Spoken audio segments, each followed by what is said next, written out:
Papa Brad. Welcome to the iiRcadians, the show for fans of the iiRcade.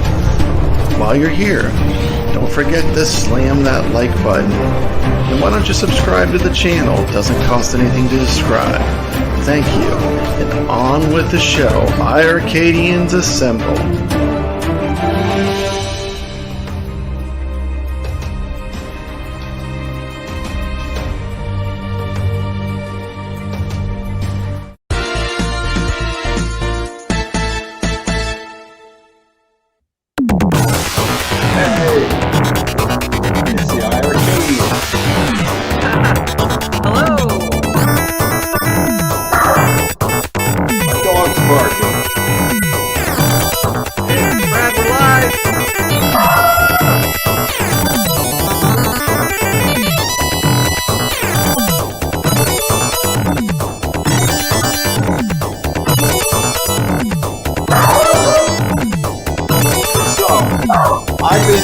I've been playing.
Before we go ahead and get this launched, just quickly, we have a lot of community shows for those who are joining us new, and really welcome you to our family.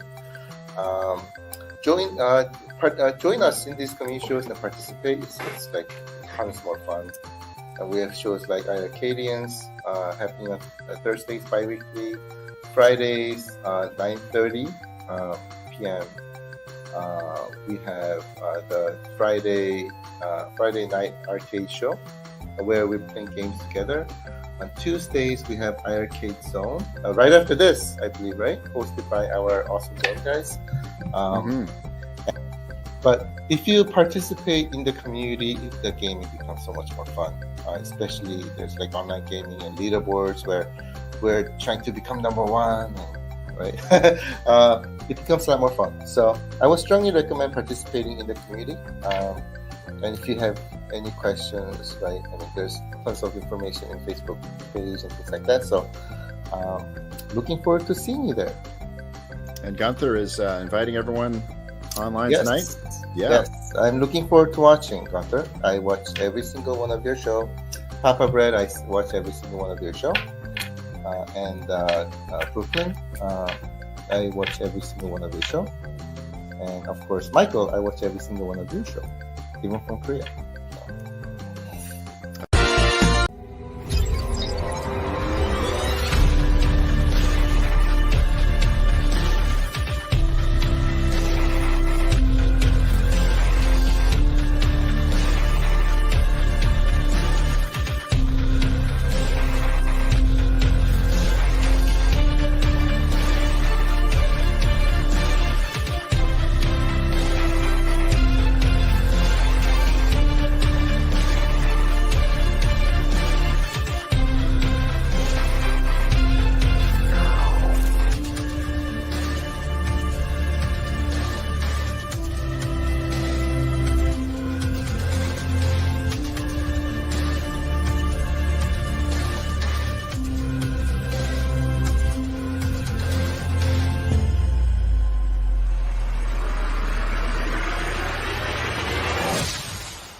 All right, iiRcadians assemble.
All right, welcome to the show. iiRcadians assemble. What's going on, fellas? Did I miss a memo? Where's should I be wearing a hood? I think so. Dude, Okay. I've been walking around. How's I've it been in going? this Skeletor Let's- hoodie let's- all Jeff. day. Must have If missed you're the wearing a memo. Skeletor hoodie, you got to have the hood on. Okay. Welcome to the show. Welcome to the show. We've had some great games drop this week. So what do y'all think about the games? Let's introduce everyone first. Of course, I'm Papa Brad. I'm iiRcade's biggest show. Let's go ahead and introduce Skeletor. What's up, Brooklyn Menace from the Friday Night Arcade Show and the iiRcadians. Nice to see everybody. Steps, your mic's not on. They muted. Oh no. Why would her Well, mic be on? he's There from she is. He's from Eternia. Oh, he's from Eternia. Nice. Okay. Skeletor, Okay. isn't he in Eternia? Or he tries to Yes. take over Eternia.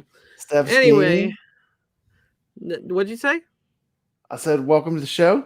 Thanks. I am Steps, and I am from Steps Gaming.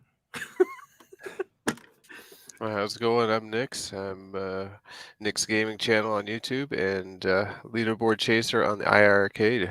How's it going, everybody? Nice. All right. And we have somewhere we have iiCkabodcrane. KevGret. Yes. To the We dude. do have his iiRcade being shown. So what's happening? We weren't even supposed to be here tonight, right? We were This not. is like This a is like a surprise show? surprise show. We just threw this together last minute. That's right. Nice. You told me we were going to talk about Mountain Dew. If you want to talk about Mountain Dew, Why else would I come here? of course. So we had a new game drop, Galaxy Champions TV. Who's played the game? I I played have. the game. I have Mhm. as well. On normal level, I made it to the second from the last boss. Okay. Good stuff. So And, I got to jump back in, and I can definitely take that game out on easy mode. You think you can beat it on 99 easy? lives. Oh yeah, easy- no problem. easy- yeah, I well, almost beat easy it on gives you- normal. No, easy gives you the 99 lives, right? And medium gives you 4 lives. Yes, Yeah, Hard I gives played you a with the 4. single life. it And does. Nightmare, I don't know anyone that's made it to Nightmare yet, but Nightmare, I don't even know. It's an unknown still at this point. Yo, dude, Has I anyone gotta cleared say, with man, 4 lives? I was so happy to have a twin stick shooter come out. I know Michael's trying to, say that Berserk clone that they got, that's not a twin stick. That's very No. slow and calculated. This is Yeah. fast, furious. This is a real deal. Constantly moving and shooting. Yeah, that twin stick, it works so well, man. I just had such a great time playing that game. And Okay. I'd like to see more of that style, like twin sticks. Oh, there he is. Shooters come out. There's iiCkabodcrane. Wait a minute, we got a new trailer for him. Hold on.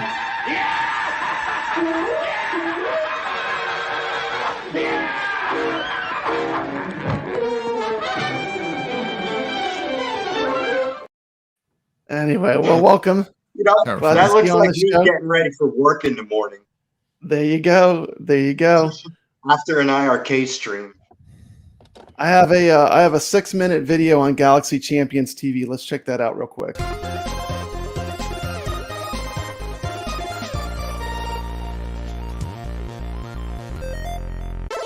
This is Papa Brad's Gaming with an exciting review of Galaxy Champions TV, a brand new game available for the iiRcade.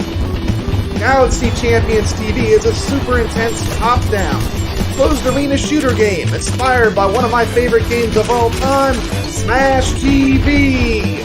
In this game, you get powerful weapons. You get to kill huge amounts of enemies, level up, upgrade, kill all the bosses, and become the champion of the most violent TV show of all time. Get ready, iiRcadians. You are the next contestant. If you win, you can become rich and famous, but if you lose, you will pay with your life. Good luck, you'll need it. This game features brutal, fast-paced action with dual-stick shooter gunplay. Be fast or die. 15 powerful weapons, 3 different planets, 15 varieties of enemies, 3 insane boss battles, daily challenges, 2-player local co-op online play. Get ready, because here it comes. Galaxy Champions TV! Now I'm going to show some gameplay and action of Galaxy Champions TV. One of the cool things is you can unlock different players by playing through the game multiple times. Got to make it through 4 different planets, different kinds of enemies. We'll take a look at 1-1. Starts off with the cheer of the crowd. This definitely has a little bit of a Smash TV kind of feel. Enemies coming out, running out of the different doorways. It's a lot like Smash TV. The bullet mechanics on this, it's not like Robotron because you're constantly switching guns. And some guns are better than others. I know I find the laser to be the least effective of the guns. So you basically don't have the Robotron type of gun where you can basically shoot your way straight out of anything. This game is going to require a little more strategy to get great at. But there's a good variety of guns to pick up. You never really have like the ultimate god tier gun. Like Robotron, you can fire your way out of anything once you start to learn the mechanics of the game. Now when you get to the end of the level, there's these little boxes and you can kind of choose an upgrade. They have 3 different boxes and they all have different things that they upgrade. One of the rooms for improvement in this game is the dash button, which allows you to run without getting damage. is in a weird spot. It's mapped to, I believe, the C button, and that makes it pretty hard to get to when you're using the dual stick. Moving ahead a little bit in the game, a little bit more forward, you'll notice we get some new enemy types. We now have a tank kind of enemy. It looks kind of like a gorilla. It can take a lot of shots before it goes down. The enemy types start changing. It starts off, we just have kind of a bunch of grunts chasing you. Then before you know it, you get more and more enemy types as the game progresses. Each planet has a little bit different enemies too, which adds to the gameplay. There's a shotgun, that's really fun to fire. Flamethrower. Okay, and now we're going to come up on our first boss on Planet 1, Room 6. You see the exclamation point, you know you're in trouble. It's basically a giant tank. And this boss really almost feels like a shmup because it starts to become like a bullet hell when you get further into it. So for me, I felt right at home. I was like, wow, I know what this is. I mean, this was cool to me that it switched to a bullet hell mechanic. And I really enjoyed this part of the game. I thought it was very cool. And the bosses take a lot of damage, so you definitely want to get those special guns. They really help with making quick work of them. You can see I'm kind of having to work my way through all the bullets. Very shmup feeling. This game was sent to me by iiRcade for the purpose of review. It will be $6.99, which is the same price as it is on the Switch and on Steam. And I like this game. It's pretty cool. I'm glad we finally have a really good dual stick shooter that is on the iiRcade platform. I'm just going to bounce around and show you some different scenes from the different planets in the game. I'm not going to show you everything. There's lots of things to discover. Always want to get those hearts. It's a lot of fun.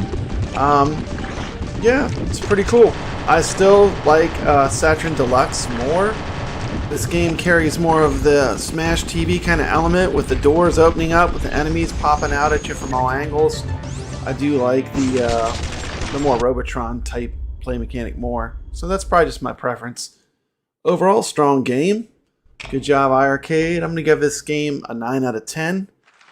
Not perfect. I mean, I would recommend that they do a button remap for the dash on single player. But pretty great game overall. Be sure to check out Galaxy Champions TV on the iiRcade. And remember to stay legit. Well, there you go. There's a quick little look at the game. We got a super chat from Gunther Vincent. Sup, friends? Thank you. Thank you. Alex is the best singer. Shout out to Gunther. Shout out to Gunther. I really like that game. Yeah. You can go in and like every single time you play it, especially when you're trying to get through it, you know, every time you play it, it's a little different because you never know what weapons are gonna like upgrades you can get, and you could choose the different ones anyway and try different things. So yeah, my second run through, I was like regaining health when I went back into a level. I had it where like I went into this like hyper shooting mode when I only had one heart left. Man, it's fun, man. And we got a new friend here. Say hello. Welcome to the chat, Cuddles. Yeah, you know, kind of. There's Saturn Deluxe. There's Brotato. There's what is it? There's a few like that. There's like 4 games like that, right? Brotato is more popular, but I actually wanted this one more than I wanted Brotato, and you know we'll have Saturn Deluxe eventually. Hopefully, yeah. And I think it's great, man. I think it's great. Yeah, there's Battle. I'm looking right now. Battle Planet Judgment Day. There's a bunch of games like that, but in my opinion, I wanted that one because I don't own that one on Steam, and yeah, it's getting good reviews. The dual sticks work really well. The dash button, like My opinion is just don't pick the dash. Yeah, it's like No, unplayable. You don't Like, even need the dash. You but need take your the hands off dash. the You need the controls. dash, though. If you wanna- Dash if is you wanna all get to the- about.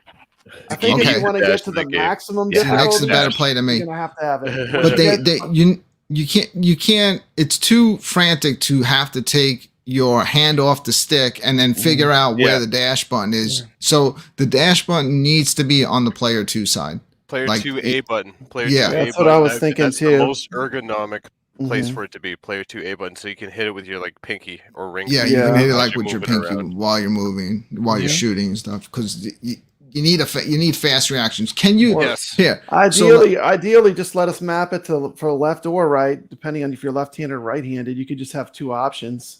Anyone that's played the not where game, it's at now. can you imagine trying to play that game and get through it using the buttons up, to shoot up, down, left, and right? That's why you need. No. You can do that Insane. in the game, but that's why you need twin sticks. Yeah. Yeah, I agree. definitely. Big Definitely. reason, why I've been asking for, for twin stick shooters on here, because they come out on other things, and then you got to use the buttons to shoot up, down, left, and right. It just ruins the game. One Yep. thing I really like about this game is it shows you your achievements. Yes. You know what I'm talking about? So like Absolutely. if I were to turn on my machine right now, I could see my achievements. That's awesome. It is super cool. Mhm. Of course, they still have their sale going on where they have the deals on the cabs, I believe. Let's take a quick look.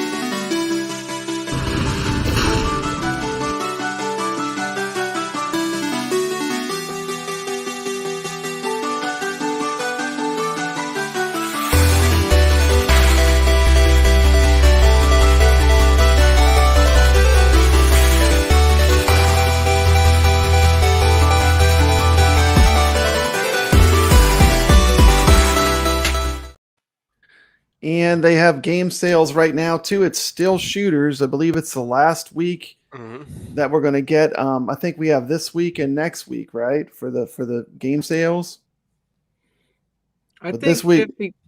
Sorry, I was gonna say I think $50 shipping to Canada is a steal. It That's is. very It reasonable. really Because is. It's I had a reasonable. friend just mail an Arcade 1-Up PCB to somebody in Canada. It was $112. Wow. Hey, Steps, I know you were excited Yeah. for Vigilante. Did you care about the twin stick shooter that came out? I'd like to get both of them. Hopefully tomorrow. I know things are kind of rough right now, but after having COVID, the flu, and my daughter being in the hospital last weekend, so Mhm. hopefully tomorrow I'll get both. But Vigilante's at the top of the list. I'm excited Yeah. for Vigilante. I've played it. I played it at Galloping Ghost a couple weeks ago. So yeah.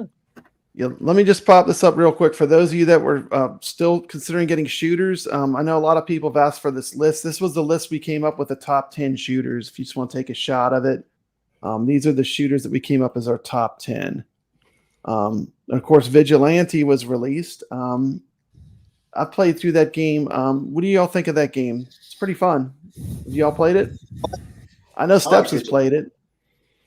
What do you think of it? What do you think of it, iiCkabodcrane? The leaderboards don't quite work the way I would like them to, but that's all good. The sound is hilarious. I love the noises that the guys make, especially like the bosses. Mm-hmm. But yeah, it's a fun game.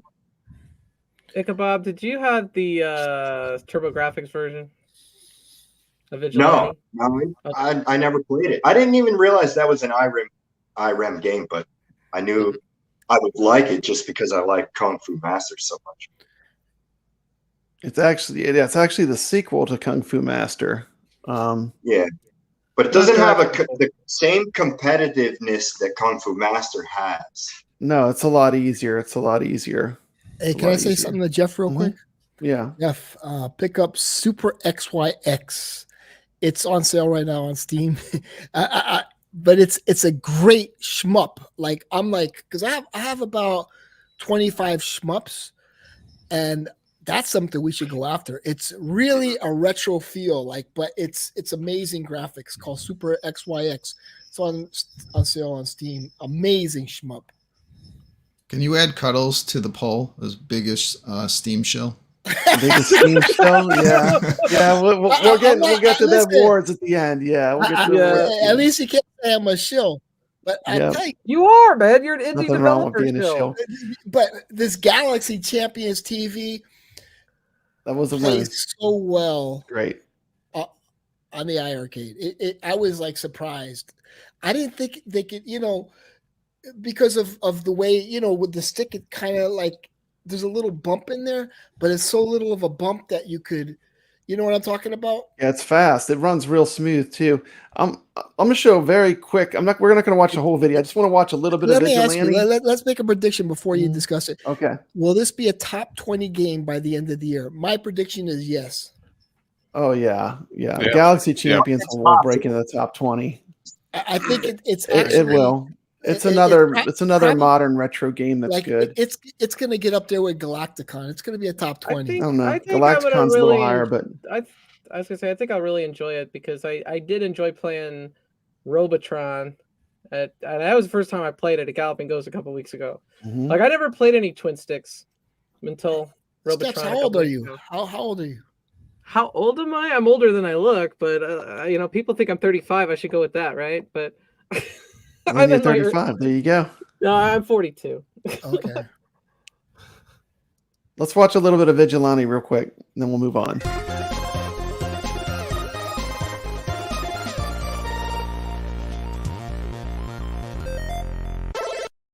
This is Papa Red, and I'm coming at you with the game Vigilante, a brand new game released on iiRcade. This game is a straight-up tribute to the martial arts. If you love Bruce Lee movies and Kung Fu, you're gonna love this game. Vigilante was released in 1988 and is considered the spiritual successor and follow-up to the game Kung Fu Master released in 1984. In the game, Madonna is kidnapped by the skinheads, and you must rescue her from an evil gang that has taken her hostage.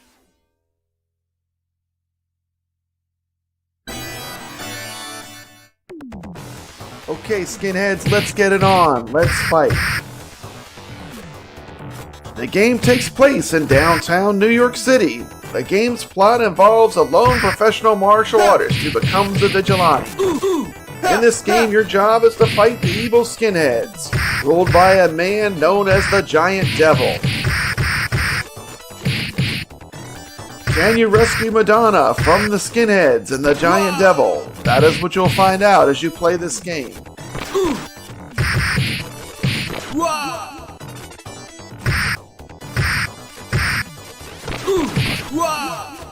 One of the cool weapons in this game is the nunchucks. Shout out to one of my favorite Kung Fu heroes, Bruce Lee.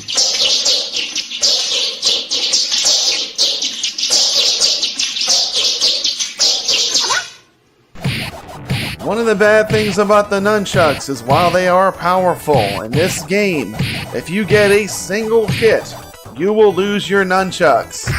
And that, my friend, makes this game really tough.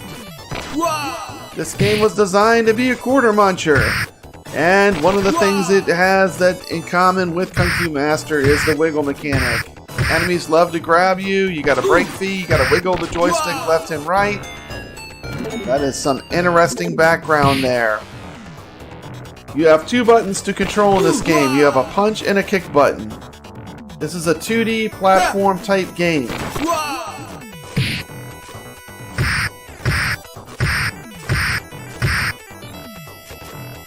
Players get hurt while holding the nunchucks, they become unarmed. There are 5 stages in order of appearance in this game. A street, a junkyard, the Brooklyn Bridge, a backstreet scene, and on top of a building that is under construction, you will face the Giant Devil. Street thugs, armed with knives, chains, and other street weapons will fight you. This game is an arcade sequel to the game Kung Fu Master. The development of this game is interesting. This was originally an arcade sequel to Kung Fu Master. Its original title was Beyond Kung Fu, Return of the Master. It was developed by IREM, but then went some testing on location in 1987. And in testing, it was shelved after it underperformed in arcades. The game was brought back to iRem, it was revamped into the game Vigilante, and it was also put in an Americanized setting. The game was released in 1988.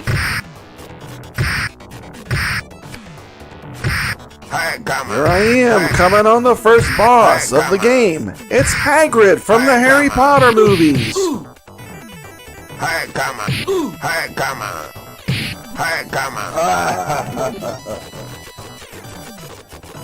Okay, Hagrid, I'm gonna punch you in the nuts.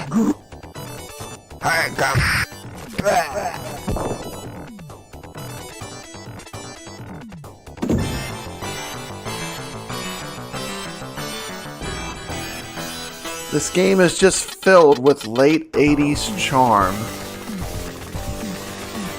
Van is carrying Madonna to their turf, the junkyard.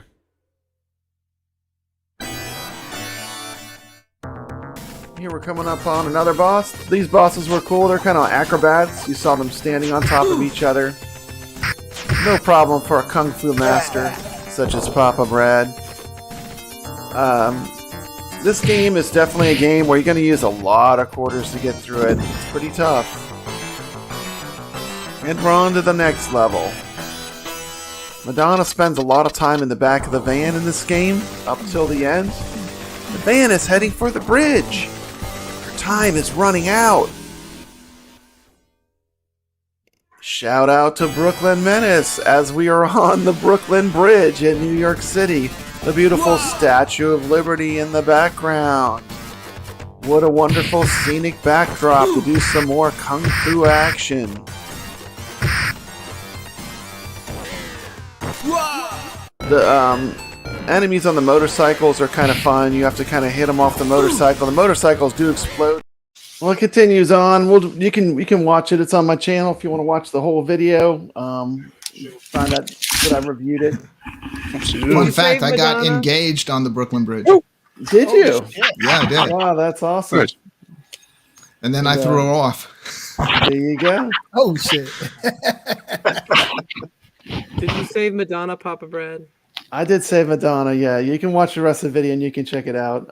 I gave the game an 8 out of 10. I really enjoyed it. I think it's a lot of fun. It's definitely like 80s retro. It has a late 80s feel to the whole game with Madonna, and it's definitely a quarter eating game though. I can only imagine like people playing that at a bar back in the day and just like having to pitch quarters in that game to keep it going. Yeah, the thing is with these 80s games is, like me, I want Carnival for the just because there's a memory for the nostalgia. Yeah. ColecoVision. So if I played that game back in the 80s, it would bring some nostalgia back and I would pick it up. But I don't have any nostalgia with that game. But Steps does, so. Yeah, I think it's pretty cool. I enjoyed it. I really love kung fu movies, and there's a lot of like the whole thing is like a Jackie Chan, Bruce Lee kung fu kind of theme, which I kind of dig. Yeah, you have to get as many of these games as you can, and it's going to hit with some people, but I think it's the nostalgia factor, Bobby Vu says it's AAA. He's like, what about this? Vigilante or Bad Dudes? Vigilante is the game. Vigilante, I like a lot more than Bad Dudes. I would rate it higher. Yeah, I like you it like more. Bad Dudes more? Yeah. No, I would say I like Vigilante more. You like Vigilante more too? Yeah. You played when I was Brooklyn, little, Bad Dudes was the holy Yeah, grail Bad when I Dudes was everywhere, but this game I think is cooler than Bad Now- Dudes. Bad Dudes is good. I wish Vigilante was 2-player. That's the one knock. Maybe a little bit longer. Mm-hmm. But it's a good pickup. It's a good get for sure. Yeah. Okay. But their super chat's interesting. We have another super chat. Oh, whoa. We got another super chat. Brooklyn, you want to read this for me? Shout out to No Quarter. Press 1 if you demand Operation Wolf on Christmas. Start hitting those ones. I don't think it's going to work, but you start hitting them. I think Operation Wolf is a game that is well loved by mostly everybody. I mean, who doesn't love Operation Wolf? That game's seriously, it's great. Yeah. It's great. I mean, it's just a matter, and you know, we have two people here that actually have played the game, and they can tell us about it. I mean, it played well when you played it when you went to the Game and Brew, huh? Yeah, I was one-handing it while live streaming until I got some help, but it was great. I wonder why they're holding it. I already like releasing Operation Wolf, but I only get to play it with a trackball. So getting to play it with a send-in on my favorite home arcade cabinet and it working so perfectly, it was great. And they're saying they're working out bugs. So I didn't see any bugs when I was playing it. So if they're working out bugs and making it even more responsive when you play it, it's gonna be a lot of fun. I haven't experienced any bugs with any iiRcade game, except like Lock and Chase. You know, it just doesn't work with my stick, and Super Burger Time did until they did that update, and now it runs flawlessly. I want to say thank you for that update for Super Burger Times. The Super Burger Time update was good. Oh my god, that was a game changer. I've played it a couple times all the way through, and I was like, I don't get it. I can't do it. But now I'm still terrible at it, even with the update. Which Burger Time is the best? I know there's an ice cream one. A sequel. No, that's terrible. I like Super Burger Time and Burger Time the original. The original to me has a lot of nostalgia, but like the Super Burger Time, you can play 2 players co-op, and it's a lot of fun. Like the 2-player gameplay on Super Burger, they're both great. Like Super Burger Time and Burger Time, I like. Super Burger Time is more like you're playing through a story. That ice cream game is the problem with it is way too hard. It's challenge level's very high. Well, even Burger Time, and it doesn't have leaderboards. Difficult. I mean, it's challenging until you like keep playing it. But like, it's very addictive. That original Burger Time. Like, I would say of those early '80 games, it's definitely one of the most addictive because you start really wanting to get those burgers made. And also a very popular game on iiRcade. Like anytime you check to see like the top games that are selling, Burger Time's always up there towards the top. Yeah, Burger Time's a great classic arcade too. I mean, like, I always play Burger Time when I go to a good arcade. One of the cool things they had in the last show that iiRcade did is they announced the top 10 games of 2022. I want to give the iiRcadians show congratulations to Bash Games for being in the top 10 of 2022 with Bash Bowling. Good job, guys. And this was the top 10 rated games according to iiRcade. Let's check this out.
So that was the top 10 of 2022. Definitely had some winners in there. Made sense. Like, if you really think about it, the list made sense. But yeah, I'll tell you. But you're going to recommend 10 games to some people. Like, I would say Elevator Actions Returns, Galacticon, and Space Invaders. And I was talking to Zohar about Space Invaders. Our iiRcade plays Space Invaders the best because you could change the background. You it's could fantastic. do so much with it. Those 3, though, I wouldn't. Really... I would say that the Space Invaders we have is the best home version of Space Invaders that has ever been released. That's how good it is. I mean, I love Rising it. Hell They did a come great out job. last year? What year did Rising Hell come out? That came out in the first year. I know. That's gonna make it number one. If I had to let me see. Let me see who's making the noise. Go ahead. I was gonna See if say, I can if I guess had it to on the list first shot. my I got favorite it. games that I purchased on there this year that are from this year release, I know Cuddles ain't gonna agree, but I really like Infinity Gene. Like it's definitely in my top 3, and I really like Warrior Blade. That game is excellent too. I do like the Space Invaders. I hadn't played Space Invaders until I played the iiRcade version. Okay. Historically, it's a good game, and it was a good get, and I won't knock it. It's fun enough. But it's interesting when you look at the list and you see it, because you think, okay, Donut Dodos probably did pretty well because it had a lot of hype, and I think. Do you think it had hype? It didn't have hype. We didn't even know what the hell it was when it came out. That's incorrect. When Donut was, no one had ever even heard of it before. We started talking about it once they started playing it. Like we all got it was so good. Yeah, we all got hyped when we started playing it. Like when I first heard the title of what was coming out that day, Donut Dodo, I was like, "What the hell is that? Like, the hell is that?" I did the same thing. Game is this? When I bought, I saw that it was Donut Dodo, and I was like, "What kind of crap game is this? This is getting bad." And then I said, "You know what? Screw it. I'm gonna buy it on purpose, and I'm gonna play it." And I started playing it. And I was like, "Oh my god, this is great!" It's great. And so it shocked me. It shocked me. It kind of it was so good that it earned its own reputation. But when it was released, no one had ever even heard of it. It is building its own reputation, and if they come out with Donut Dodo 2, everyone's gonna buy that immediately. Yeah, like, no hesitation. It's immediately going to be popular.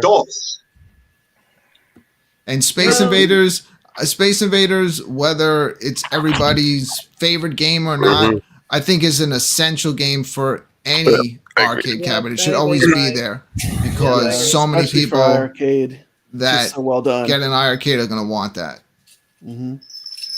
What do you think? Let me pose a question about that top 10 list. When Michael makes that list, I don't think like price is factored into that.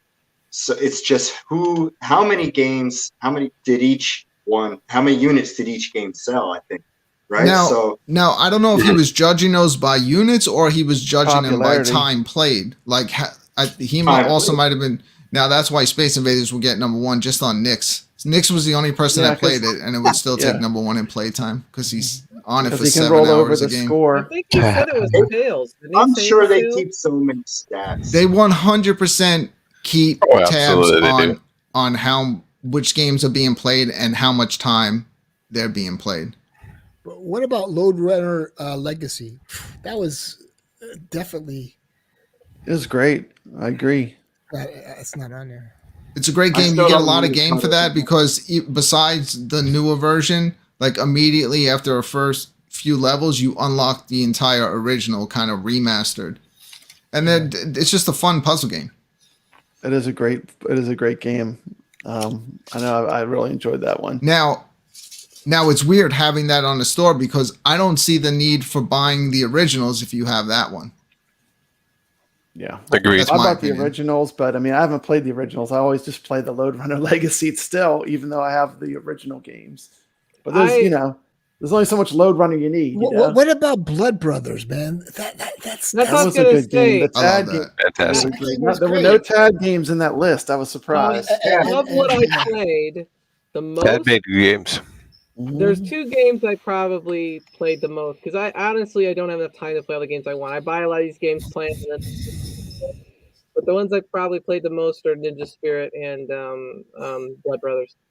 What I like so much about when they got the TAD games, those games, like just the style of all of those games is so different than than like the other games that we have. So I'd love to throw back and their style games, what they've done, all the cowboy and Indian themes. Toki is just wild.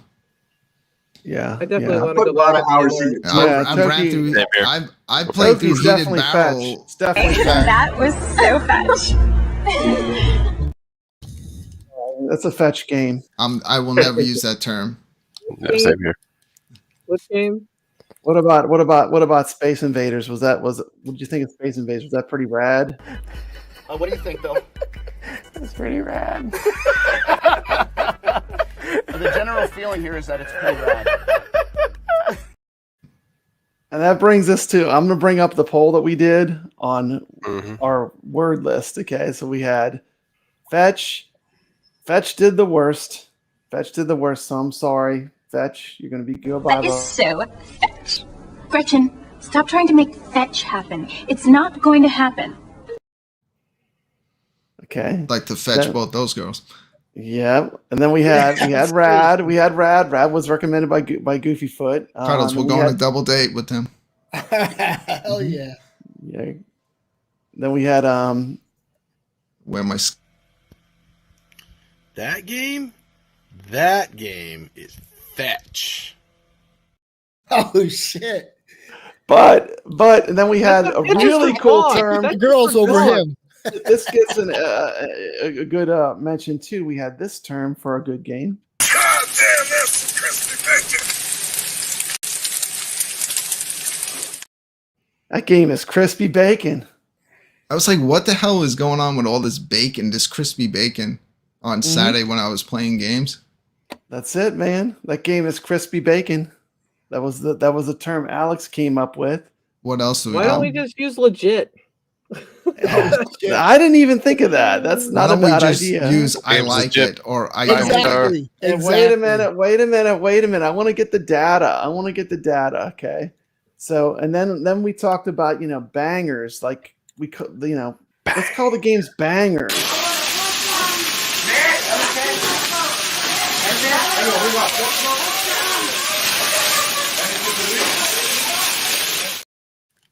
Okay, well we got the result. We got the result of the poll, and bangers did not. It held on to its popularity. Bangers, Fetch 8%, Crispy Bacon 16, Rad and Fun. Actually, I think they might have tied since I last checked it, but people want to keep the word bangers. So, I mean, are we going to call games sausages? Nah, This game's a banger. It plays great on a PC. Give it a rating. It's a banger. I think banger. you could be more descriptive if you give it a number score. Yeah.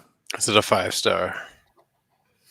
Yeah, 5-star, 4-star, 4-star game, 5-star. I might say bangers, but I just say that naturally. But I'll never use any of those other terms. Why wasn't AAA in the vote? Oh my goodness, Fetch! Don't even go there. Don't even go there. Down that rabbit hole again. Don't even go in that rabbit hole.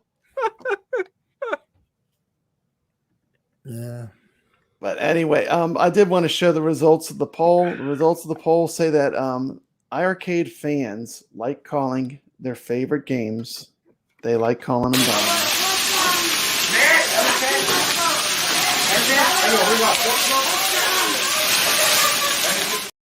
So we're stuck with it for another year.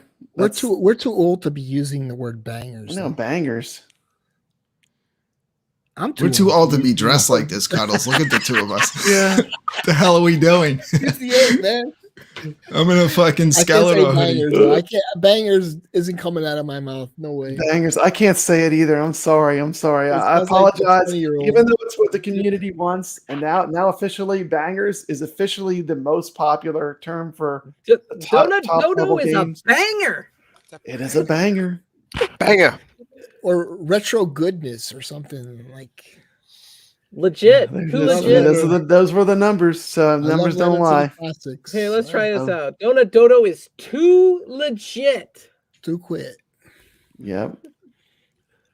Yeah, now, with all these terms, do you think like I said just call them fun. I mean, if the game's fun or not. Do you think we get too overexcited over these games, or do you think we're like overhyping it? Because I know that like some people like, damn, these guys just like everything just because it's iiRcade, but I'm just saying, I'm speaking for myself. I feel that way. Like you didn't like, I didn't like feels that way. I didn't like crap all over the new Christmas game that came out last week. I just bought it and played a little bit, and I was like, I'm never gonna play this, so I got rid of it. I'm not gonna sit there on stream. So if and bash it, but if I like it, yeah, I'll tell people I like it. So dude, I personally don't over exaggerate. The way if it works I like a game, I cannot pretend to like something if I don't like it. If I like a game, I'll review it. Now, if you don't see a review on Papa Brad's Gaming, That's probably is means I never. didn't like it. I will You not like review everything. things I don't like. Which I is do. never. I do like. I don't like reviewed everything. You the ultimate shill, Papa Brad. I mean, it's not a surprise that Papa Brad is the iiRcade show. I mean, everyone already says that already. So I mean, I might as well Papa own it. Brad, Now you the one shilled with the you chef- shilled the- Bearsis. The chef cap one, the one with the chef cap, and you could get the chef cap or something. And Yeah, you did that one too. No, but I actually saw the review when it first came out from like a guy who reviewed it for the Switch, and he gave it 8.5 out of 10. I think I'm gonna give that game another run through when I can plug like a regular console controller into the USB and it works. Because I know that's gonna eventually happen. I think I'll be able to play that style game a lot better with a because it's just that's more of a console style game. And there was another one, I think it was motorcycle or car, where you jump over ramps. Yeah, and a guy gave that a 9 out of 10. You know what I'm talking about? yeah, the one where you catch all the real coins. Colorful. Yeah, some guy before it even came Retro out Highway. on the iiRcade. Yeah, Retro Highway. He gave it a 9 out of 10. That's a He fun says- little arcade He game. said It's a fun game. He says it looks stupid, but it's a lot more fun when you're playing it. And We got he gave it a a 9 out of 10. commenting from Rainwater in the chat. He says, classic gamers getting an iiRcade will grab games like Space Invaders, Moon Patrol, Elevator Action, Space Harrier, Burger Time, and then they will discover the new ones like Donut Dodo and Galacticon. I think that's true. I think there's some crossover, you know. Space Harrier is definitely underrated. I like Space Harrier a lot. The original, not the sequel. But the original is what we got, so that's a victory in my eyes. Yeah, Prince Malcolm says we need to French toast those guys who think you overhype something. It's a matter of opinion, and that's exactly what it is. It's just an opinion. Like if I'm reviewing a game, I mean, it's just an opinion. You know something else tend to about review what I like. some of these older games? You might get them at first, not know what the hell you're doing, and if you just I know spend a little time and figure them out and understand the gameplay, all of a sudden you realize that like some of these games are great that you originally didn't like as much. That like you might have popped on for a few seconds, tried like what the hell am I doing, and then check out the move on to Friday something Night else. Arcade. We play some of those games. Also, I have a video for Dommy, which is a really fun game. Once you learn how to play it, it's an awesome game. I've kind of gotten addicted to it. Yeah, and that was one that passed over many times. You introduced it to me. I think I saw it the first time on your show, and I'd always skipped over it. I said, this game looks stupid. And then I got the game and learned how to play it. And I'm in love with it now. It needs leaderboards. If I go it's a late enough on the fantastic show, game. I start bringing out all the deep cuts. Pop Flamer. There's a lot of really cool retro games. If you're into retro, like I like retro stuff, there's a lot of good retro games in the iiRcade library. Zero Eyes. Yeah, it's fun. Zero Eyes. No, Zero Eyes. People. We don't need to hear that. That's an overshare. Can we ban him? Can we like take him out of the chat? So anyway, the word thing is going to be over with. I just wanted to point out that iiRcade fans still like calling games bangers. That's all that proves. But it was fun. What's gonna happen when we get a game release and the game's called Banger? We're gonna say that. We're gonna say that game's crispy bacon.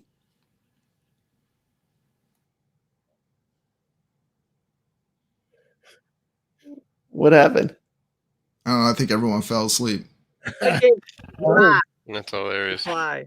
That game is dope. It's dope. It's Keep so showing bad that it's bacon good. thing, and everyone's going to take Super off. fly. And cook some Everyone wants to bacon. make some bacon now. Let's have a quick word from our sponsor. You look all healed up now, CobraCon. Yes, Skeletor, I feel a lot better. It's about time because He-Man killed a whole bunch of my guys. I need you back out there to get that liquor. That's easier said than done, Skeletor. I remember it like it was yesterday. I went up that ladder and he dropped that bottle on my head and broke my back. Ugh. I can't stand it. You bumbling idiot. I told you not to underestimate He-Man. I'll give you the power you need once and for all. Ah! Take this power and stop him. What is this? You will now be known as Camel Yes, Feel the power. This is incredible. All this power for me. I will be unstoppable. Thank you, Skeletor. With this newfound power, He-Man will be no match. I will get you that liquor. That's the best news I've heard all day. You've been enchanted with power beyond your wildest dreams. With your mystical golden claws and more potent hypnotic mist, plus the ability to camouflage, you will be unstoppable. Yes, Skeletor, I feel it. I can go invisible. Ah! You can't see me. This is amazing, Skeletor. Thank you. I will get that liquor you desire. Don't bullshit a bullshitter. I need you to succeed. I will. Yes. He-Man will finally get what he deserves. I can't wait. You mess up, I'll kill you myself. Don't worry, Skeletor. He won't see what's coming. That liquor will be mine. Camo Khan, new to the Masters of the Universe Origins Collection. Other figures each sold separately. From Mattel. Why did I think that was CT Jason? I don't know. Some guy pretending to be him. Anyway, moving on to our awards ceremony. Our first award for most creative YouTuber. You can pick CT Jason or Mr. Home Arcade. Wow, we're doing awards? Yes, we are. You'd know this was an award show? Yeah, okay, let's go. Okay. So our first award for most creative goes to CT Jason and Mr. Home Arcade. Okay. Let's put up the second one. Here we go.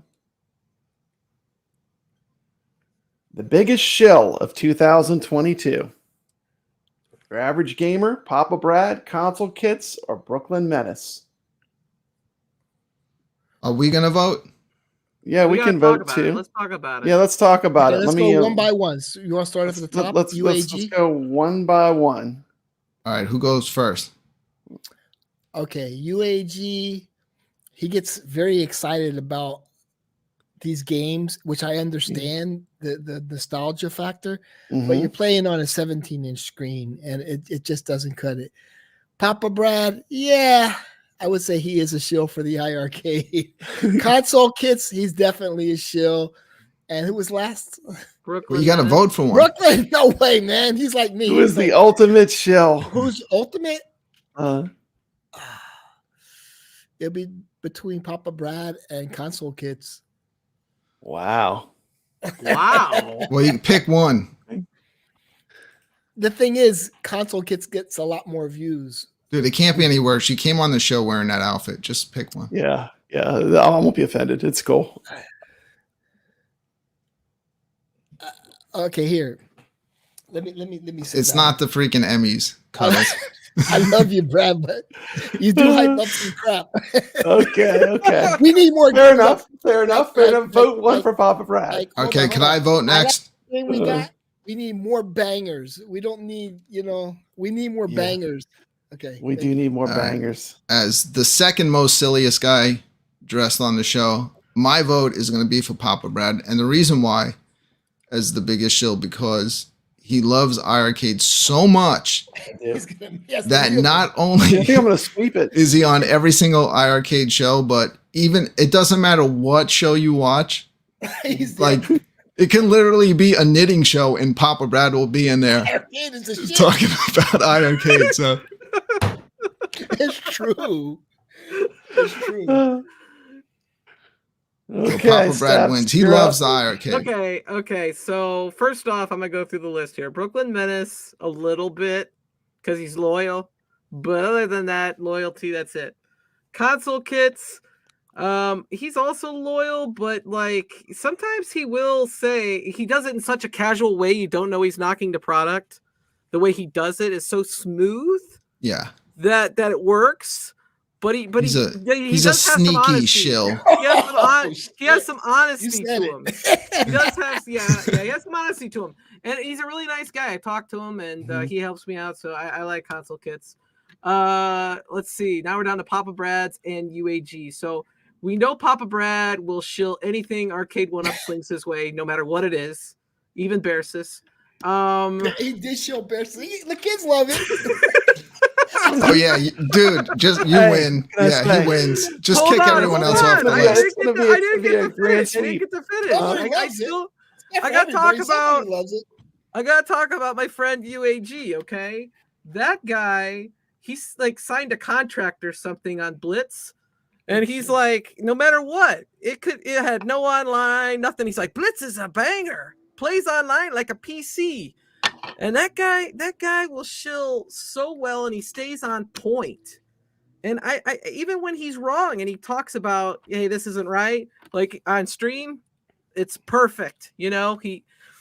Papa Brad sometimes has a bit of an honest tweak to him.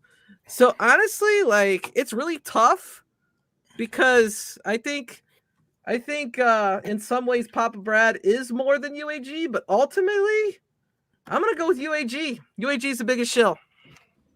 Okay. Could have a tie. What do you think, What Nix? happened? Papa Bread. Absolutely. Well, that was quick. I swear to God, I see. Brad, do you vote for yourself? I see Papa Yeah, Brad. I in the guess I'll chat vote for myself. talking I'll put about up the iiRcade. Appalachian systems out. Just You for know, fun. when I'm thinking about UAG. answering this question, Brad, like I'm not even yeah. thinking about like you doing shows. I'm always thinking about you, like when I'm in like other shows in the chat room and you're in there. Yeah, like dude, That's a fair anyone mentions criticism. iiRcade and Brad is Why am I Right still on. on the big People- screen? Because I just switched over to He's not put letting the that poll go. up. No, I'm He's letting, not I'm letting letting it you go. go. There you No, go. I- There you I'm go. There sorry. you go. There you go. You, Brad, I could change my vote because it was a There you really go. close one for me. There you go. There you go. It could be unanimous. Papa What do Brad you is the win? biggest shill. Damn, I can't win anything. All right, what did you win for that, Brad? Brad Just is the like my honor? brother. He, I win like, the honor. I tell my But brother. we'll my put it brother in the has- chat too, just for fun. My brother has 6 pinball machines, and he has he has a lot of money, right? And he has 6 pinball machines, but they're all from like the 1970s and 80s. He's get a Stern. No, I don't like that new crap. Like Papa Brad loves the old stuff. I love retro stuff. That is true. Yeah. I'm totally. Let the so Sorry, we 2600. voted though for Papa Brad, but yeah, if you're in the chat on Papa Brad's gaming, you can vote as well. Yeah, I put it up on Papa Brad's Gaming. If you want to vote, we'll put a vote. and That'd be we'll- cool. we'll That's reveal it in good a as minute. I do a show like that where if the judges all don't agree, the chat room can decide. So, but I think we all Okay. agreed on this one pretty And much. This one here, we'll just do it between us 5. Okay, this is the next one. We can just best sunglasses of 2022. Your average gamer, She Lion, Moat, or Overthink Gamer. What do you guys think? I think your average gamer. For some reason, like when I think sunglasses, I think he wears it the best. Yeah, I'm gonna go with your average gamer too. What do you think, Steps? It's a really tough one. For me, it's between the WRP folks. They're known for wearing the sunglasses first, and who's cooler, right? Like OTG is Should have probably put Cuddles on the list. Cuddles OTG is wears definitely sunglasses. the coolest one of the bunch. OTG is the coolest. Like overall, but he would still be the coolest even if he didn't wear the sunglasses. He doesn't need the I'm- sunglasses. He doesn't yeah. need the sunglasses to be cool. He's just a cool mofo. It's between UAG and Moat for me. I'm gonna go with Moat. Moat wears the Okay, sunglasses so we the got best. 2 UAGs, 1 Moat. You're I would up, love to Cuddles. wear sunglasses on streams, but I'd have too much trouble like reading the chat room with sunglasses on. Okay. But if you go Cuddles route, he has the best of both worlds. These are pit Yeah, he's got vipers. like ski He's goggles got on. Pit Viper glasses on. Those are pretty. Yeah. Those are pretty wicked. They're from the 90s. Yeah. He's They're, gonna win Fragrance Wearer of the Year. Mm-hmm. They're the most unique. They're like sunglasses, but they're very Yeah, they're lightly unique. tinted. Yeah, that they're made for streaming. They're Mhm. specifically made for streaming. Are they like for taking down eye strain? Yeah, they take Yeah. for eye strain. All right. Cuddles. I would wins. say, I'd say OTG is the Put coolest out Cuddles of on all that of them. list. I forgot about We him. got 2 UAGs, a Moat, and an OTG. I don't even recognize Cuddles without his sunglasses. Yep, your average gamer. I love OTG. I think he's your average a cool gamer. guy. Your average gamer. Your average gamer with a grand sweep of 3 votes. There you go. Let's go on to our next category. Ooh. Best arcade company. Yeah. Can you read this one? Someone else read this one. I just read the last one. All right, I'm going to become the most hated person in the arcade community. Even Best more. arcade company employee, and these are the options provided by Papa Brad. We got Jong of iiRcade, Michael of iiRcade. Apparently, your average gamer. I don't know if he's an actual employee, but he's on the list. Console Kits. I'm unsure of his contractual agreements with Arcade 1-Up. Maybe he's not. I don't know. But he's on the list. And we got John D of Arcade 1-Up, who kind of disappeared. So I don't know if he's qualified at this point. So, award. I'm going to take Jong off the list because he's an owner. Yeah. My vote out of all those, like if I'm just being serious, I would just go. I think Michael's the best employee. Yeah, I'm going to vote for Michael. So that's 2 Michaels. Yeah. What do you think? Steps? I think 3 here's people the thing. left. Michael has 2 votes. I think Michael is the most critical employee to any of these organizations. Yeah. You could see it. Like I think without Michael, there's no iiRcade. I think if John D left Arcade 1-Up, they'd replace him with somebody else. I hate to say that. Console Kits is the most smooth talker. I like Console Kits a lot, but I'm gonna go with Michael. Yeah. You lose Michael, it's like sell the iiRcade. I don't want to get the dark like that, but yeah, Michael, he's hardworking. Michael's awesome. He is the face of the company, and he's dependable. I mean, I'm serious. Fantastic. If he left, I'd be like, "Hey, my buddy, you could have it." You know, he left. He is so valuable. Mm-hmm. Agreed. 100%. 100%. I do want to read the results of the poll. UAG is coming in with 78% as the biggest shill. I agree. 78% UAG. Papa Brad will fold sometimes if he's wrong or he notices put it up. something. So UAG will never fold. UAG shills to the end. UAG 77%. Papa Brad 22%. Brooklyn Menace 0. Good job, Brooklyn. You got a 0 shill rating. Yeah. Yeah. He Console is a Kits didn't zero get any shiller. votes either. I'm always the last pick at everything Cuddle. Nah, Yeah, I think you're Michael's legit. got the clean sweep on that award. Yep. And the hashtag Michael needs a raise. Yeah. Okay. Let's go on to our next category. Biggest surprise of 2022. Moon Patrol, iiRcade. Killer Instinct Spectate Mode, Arcade 1-Up. Light Guns, iiRcade. Unfinished online cabs released, Arcade 1-Up. So what y'all think? I would Let's say let's go in reverse order. Let's start with Nix and go backwards this time. So what do you think, Nix? You get first vote. I'd probably say the Sinded Guns. Light Guns, iiRcade, 1 vote. Okay, good. Okay, let's go to Cuddles next. Moon Patrol. I wanted to go on sale so I could buy it because I have so many games. I don't want to pay full price, but yeah, Moon Patrol at a Moon discount. Patrol, iiRcade. Yeah. So we got 1 for Light Guns, 1 for Moon Patrol. We're going to Steps next. This is the biggest surprise. Mm-hmm. Mm-hmm. And KI Spectate is on the list, correct? Yes. I'm choosing KI Spectate. For Home Arcade. We got 1 KI Spectate. So yep. we're pretty much everyone's got 1 now. I'm just being honest. For me, what do you soccer. Yeah, what do you think, Brooklyn? KI Spectate is definitely up there, but I'm not a big fighting game fan. Mm-hmm. And I was there for the Sindens, and I was super excited, so I'm going to go with Sindens. Sinden Light Guns. So we have Sinden Light Guns with 2, KI Spectate with 1, and Moon Patrol with 1. Okay. We need a Moon Patrol cab. Okay, I'm going to go with the Sinden Light Guns on iiRcade. So light guns was the biggest surprise for iiRcade of 2022. Now they just need to drop the game. Yeah. Did y'all Nick think? vote? I agree. Yes, send it. Send Yes. Okay. So we had 3 people for the Sinden light guns.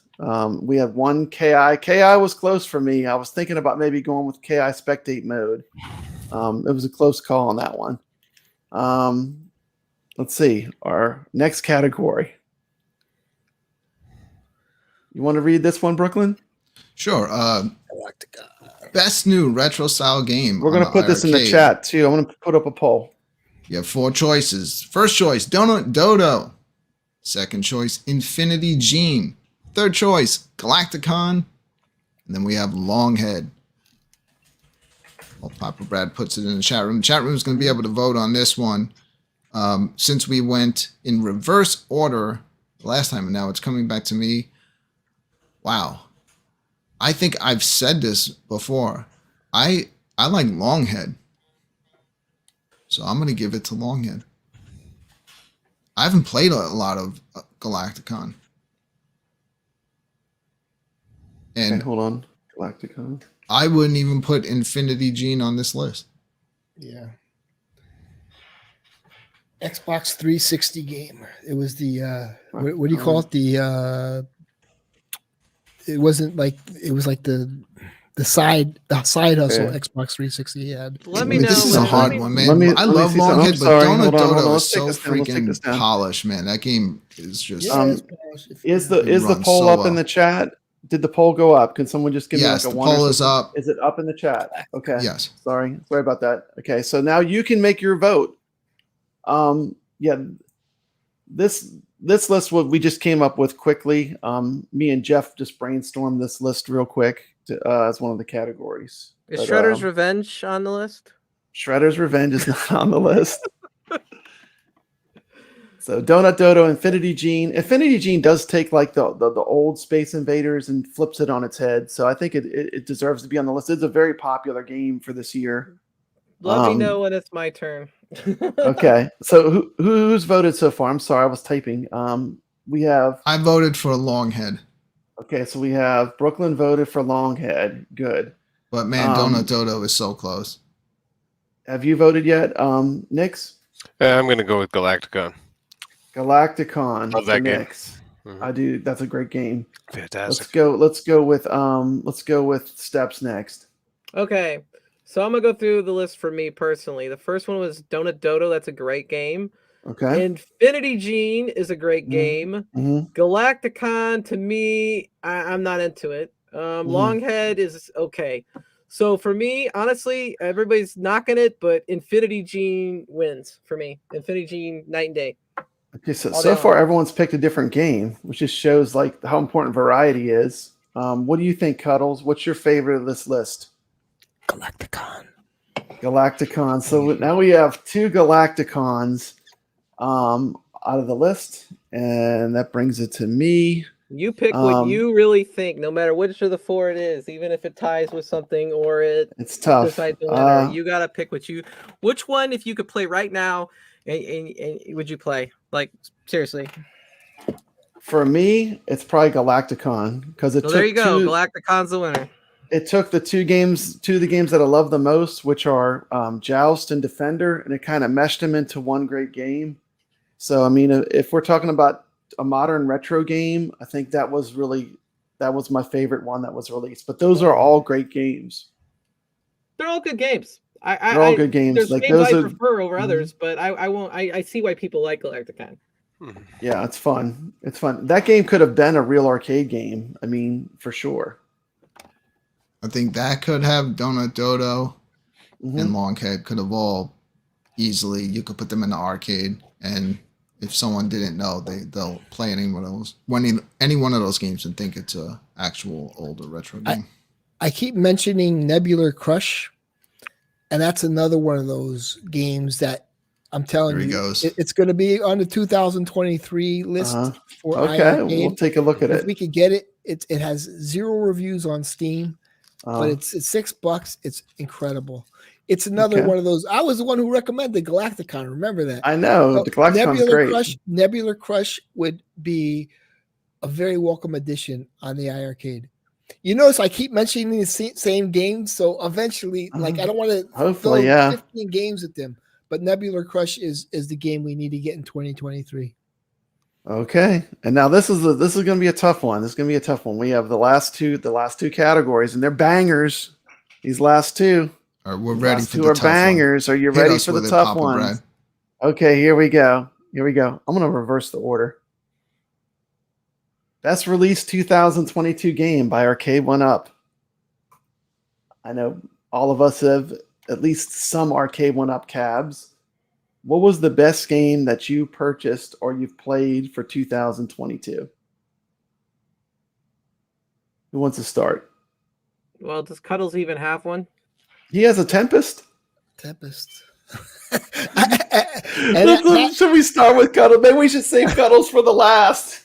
Hey, that persuaded me not to get any more Arcade 1-Ups. Okay, there you go. But did he give an answer? What was his answer? I would say I'm not a fan of Arcade 1-Up. All right, Okay. I'm going to give my answer.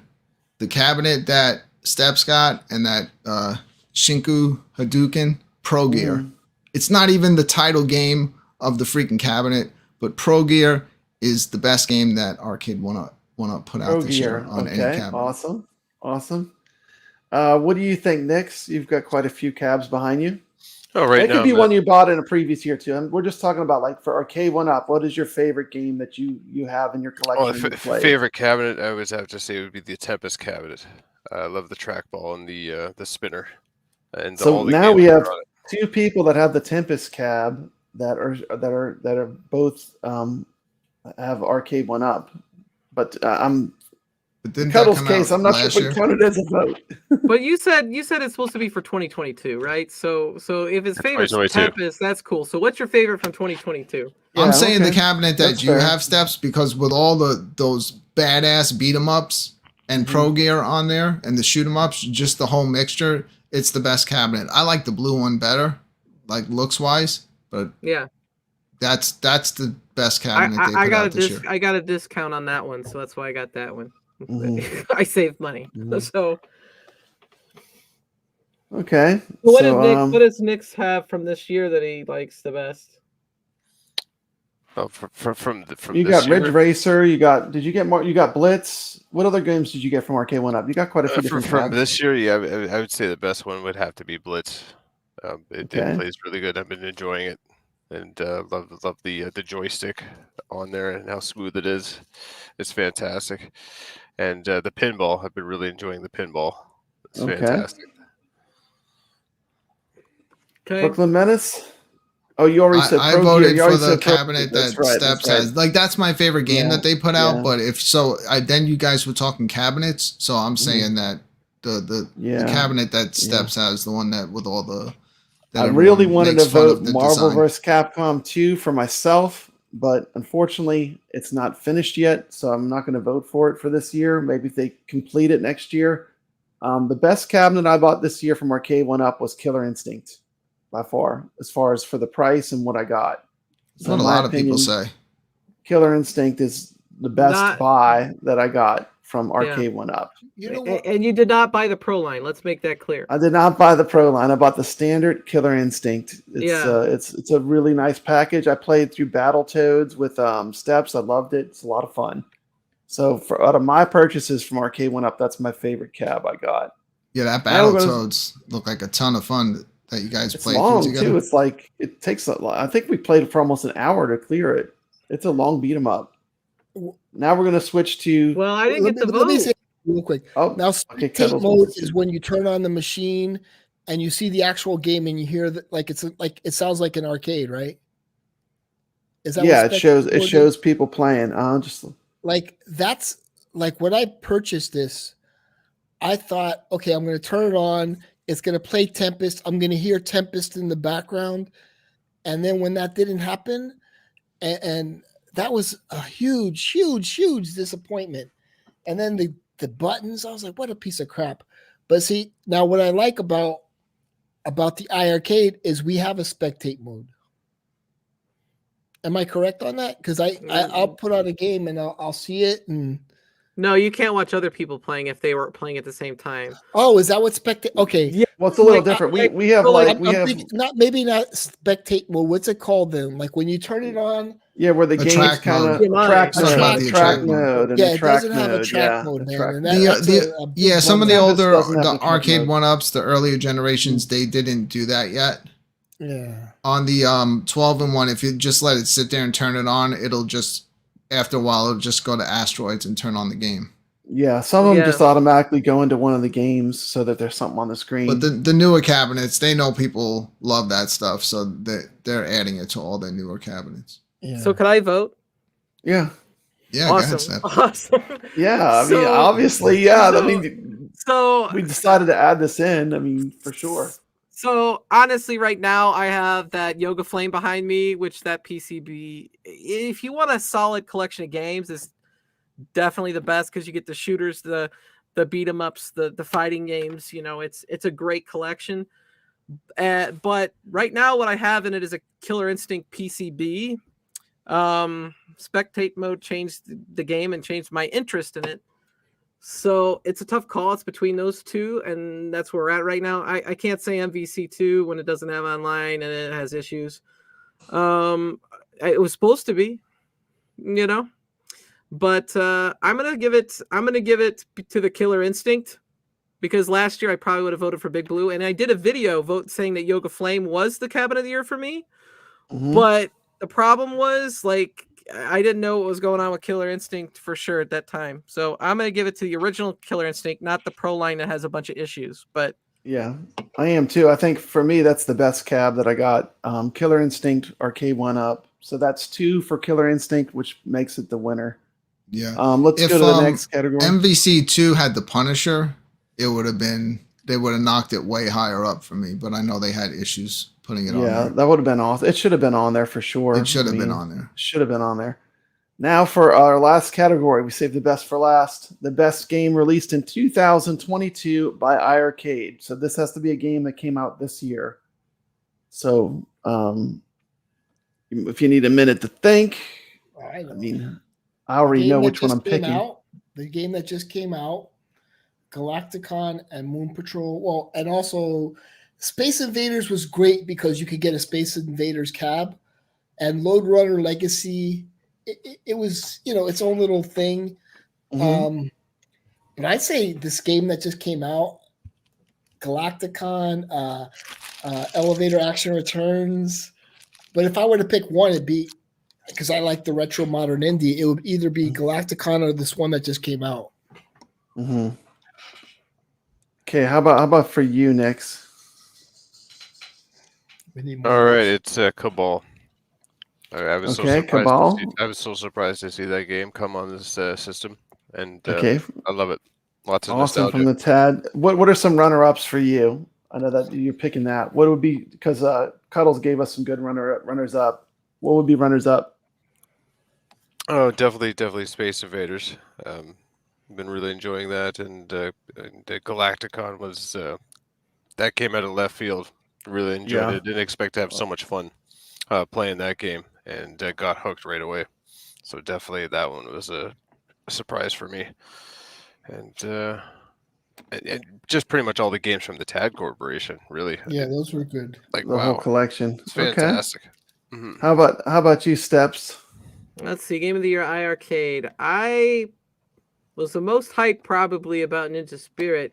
But you know what I'm going to go with? I'm going to go with Major Title 2 Golf because everybody could play that game. Everybody seems to be into it for the most part. I'm sure there's a few people that don't like it, but That's a game that's a good value together. because the replay value is so good and you can play online with friends. That's a really good game. That's a good value because you can play it over and over and over and over again. And it's a gift that keeps giving, right? What are some runners up for you? The games that you just liked that were really good games. Gene, Blood Brothers, Ninja Spirit, Space Invaders. There you go. Okay, Brooklyn.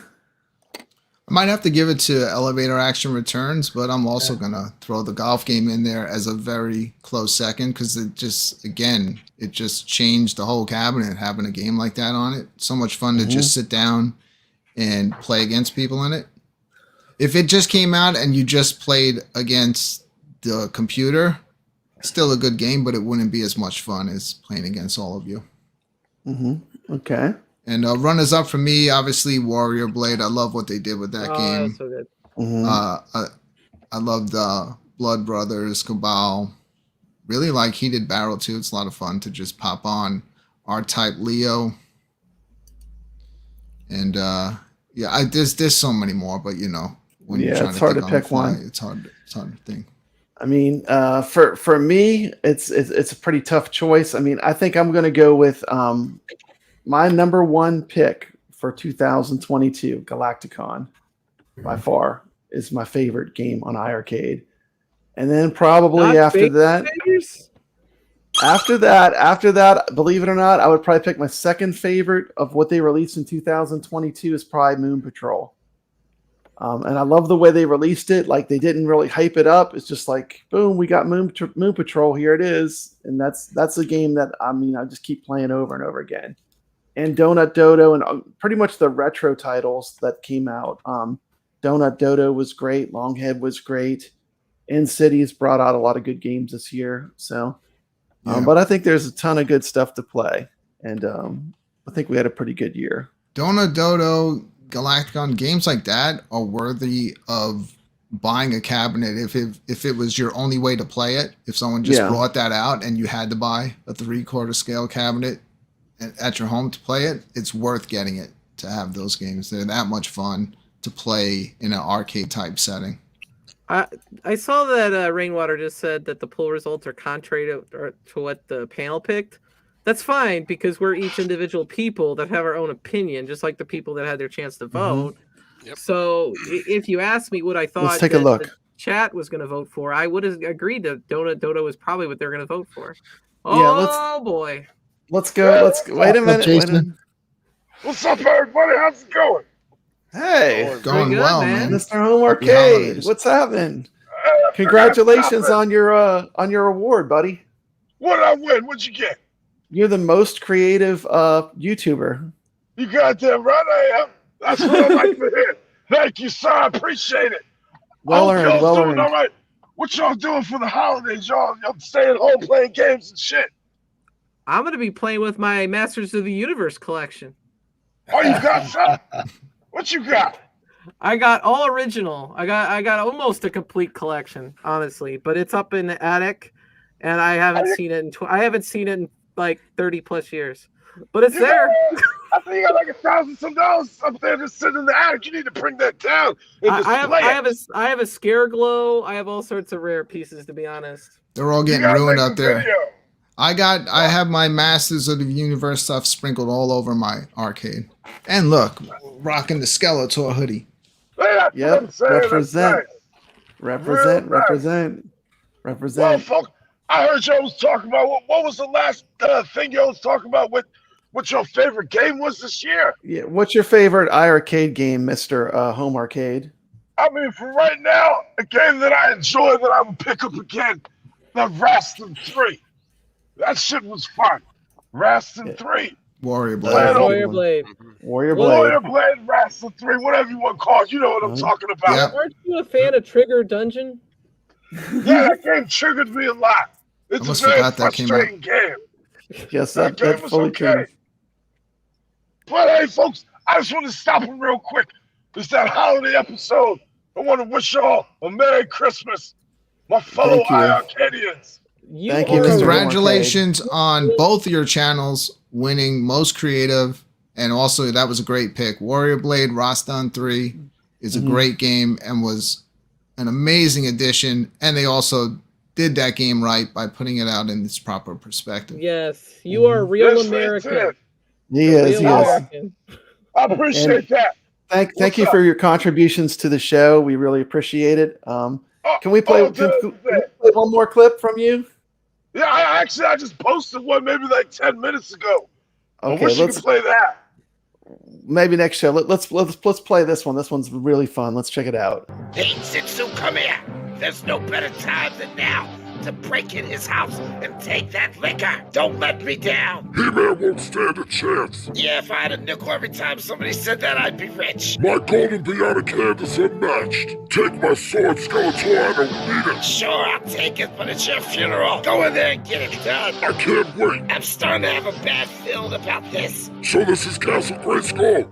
I'm looking for a fight. Don't just stand there, break in. Calm down, Skeletor. He's gonna die by my hands tonight. That's a promise. Wake up, He-Man. Get up. Wake your ass up. Wake up, boy. I wanna fight. What? Get What up, the let's fuck? go. Who's I that? wanna fight. You know Wake what? up, damn it. Come on. Who the fuck is I wanna outside? fight. Come on. What do you want? Hey, What? He-Man, What? come out. You want to get fucked up? You got a death wish today? 'Cause that's what your ass is gonna I get. wanna fight, He-Man. It's your time to suffer. Bring your ass You're gonna outside. die, I don't care. You will pay for what you did. You're dead. I'm gonna keep knocking till you bring your ass out, He-Man. What? Come Are outside. you crazy? You're pussy. You're sick. Come outside. You're fucking sick. Bring I it. swear, I'm coming out. There, I'm up. Is this what the fuck you wanted? You got my ass up, and you're still knocking. Oh, I Come swear you're outside. dead today. You're so dead. Time for some motivation. Bring it. Hey, Strador, bring your ass out. Strador, where is you at? It's about goddamn time, Strador. It's time for you to put that work in. Do your job.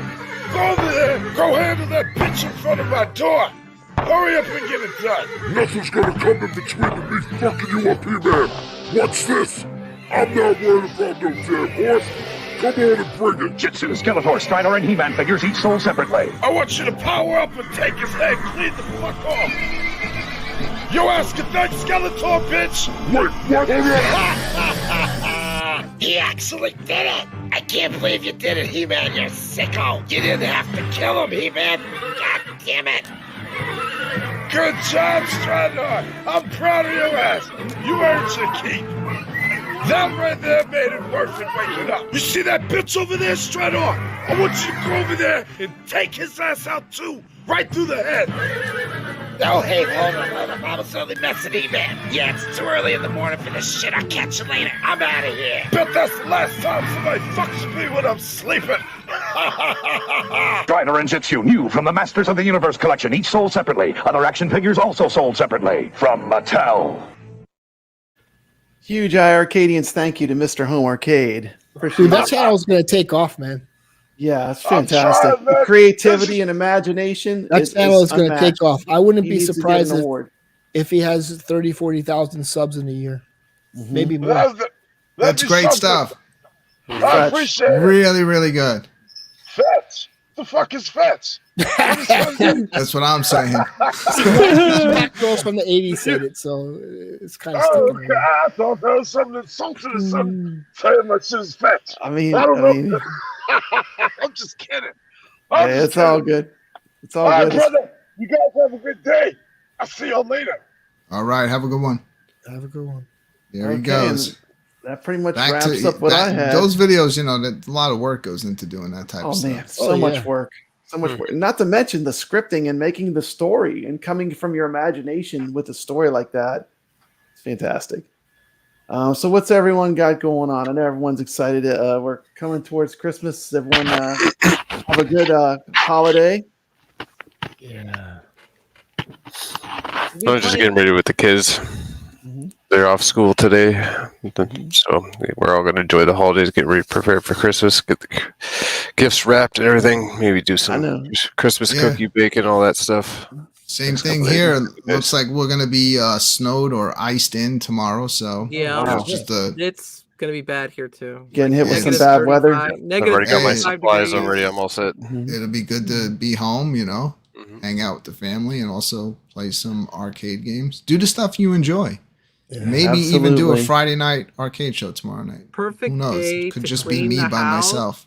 You know, do a deep clean. Yeah. Maybe I'd like to thank everyone rearrange for coming the on. arcade. Thank you, Cuddles. Oh yeah, yeah, yeah. What happened to Thank you for Ichabod? inviting me. I Cuddles, what think are his you phone doing? went out. What do you have going on? What me? now?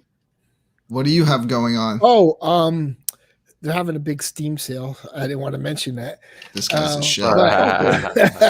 Yeah, I'm gonna probably download Dimension Tripper Neptune Top Nep, which is Space Harrier reinvented for like today. You know, it's like it's pretty much Space Harrier if you look up Top Nep, but it's more colorful. It's a short game. It's a half-hour long. Yeah, and gonna play that in a little while. That's a game we need for the iiRcade. What's it called? How you spell it? Cuddles over the weekend will be practicing saying sentences without the word Steam in it. Dimension Tripper Neptune. Is that game fun? Yeah, dude. It's only 3. Don't do it! It was fun! No!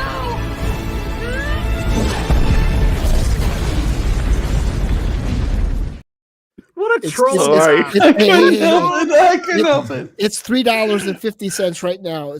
There's the short name Top Nep, TOPNEP. It's getting very good reviews.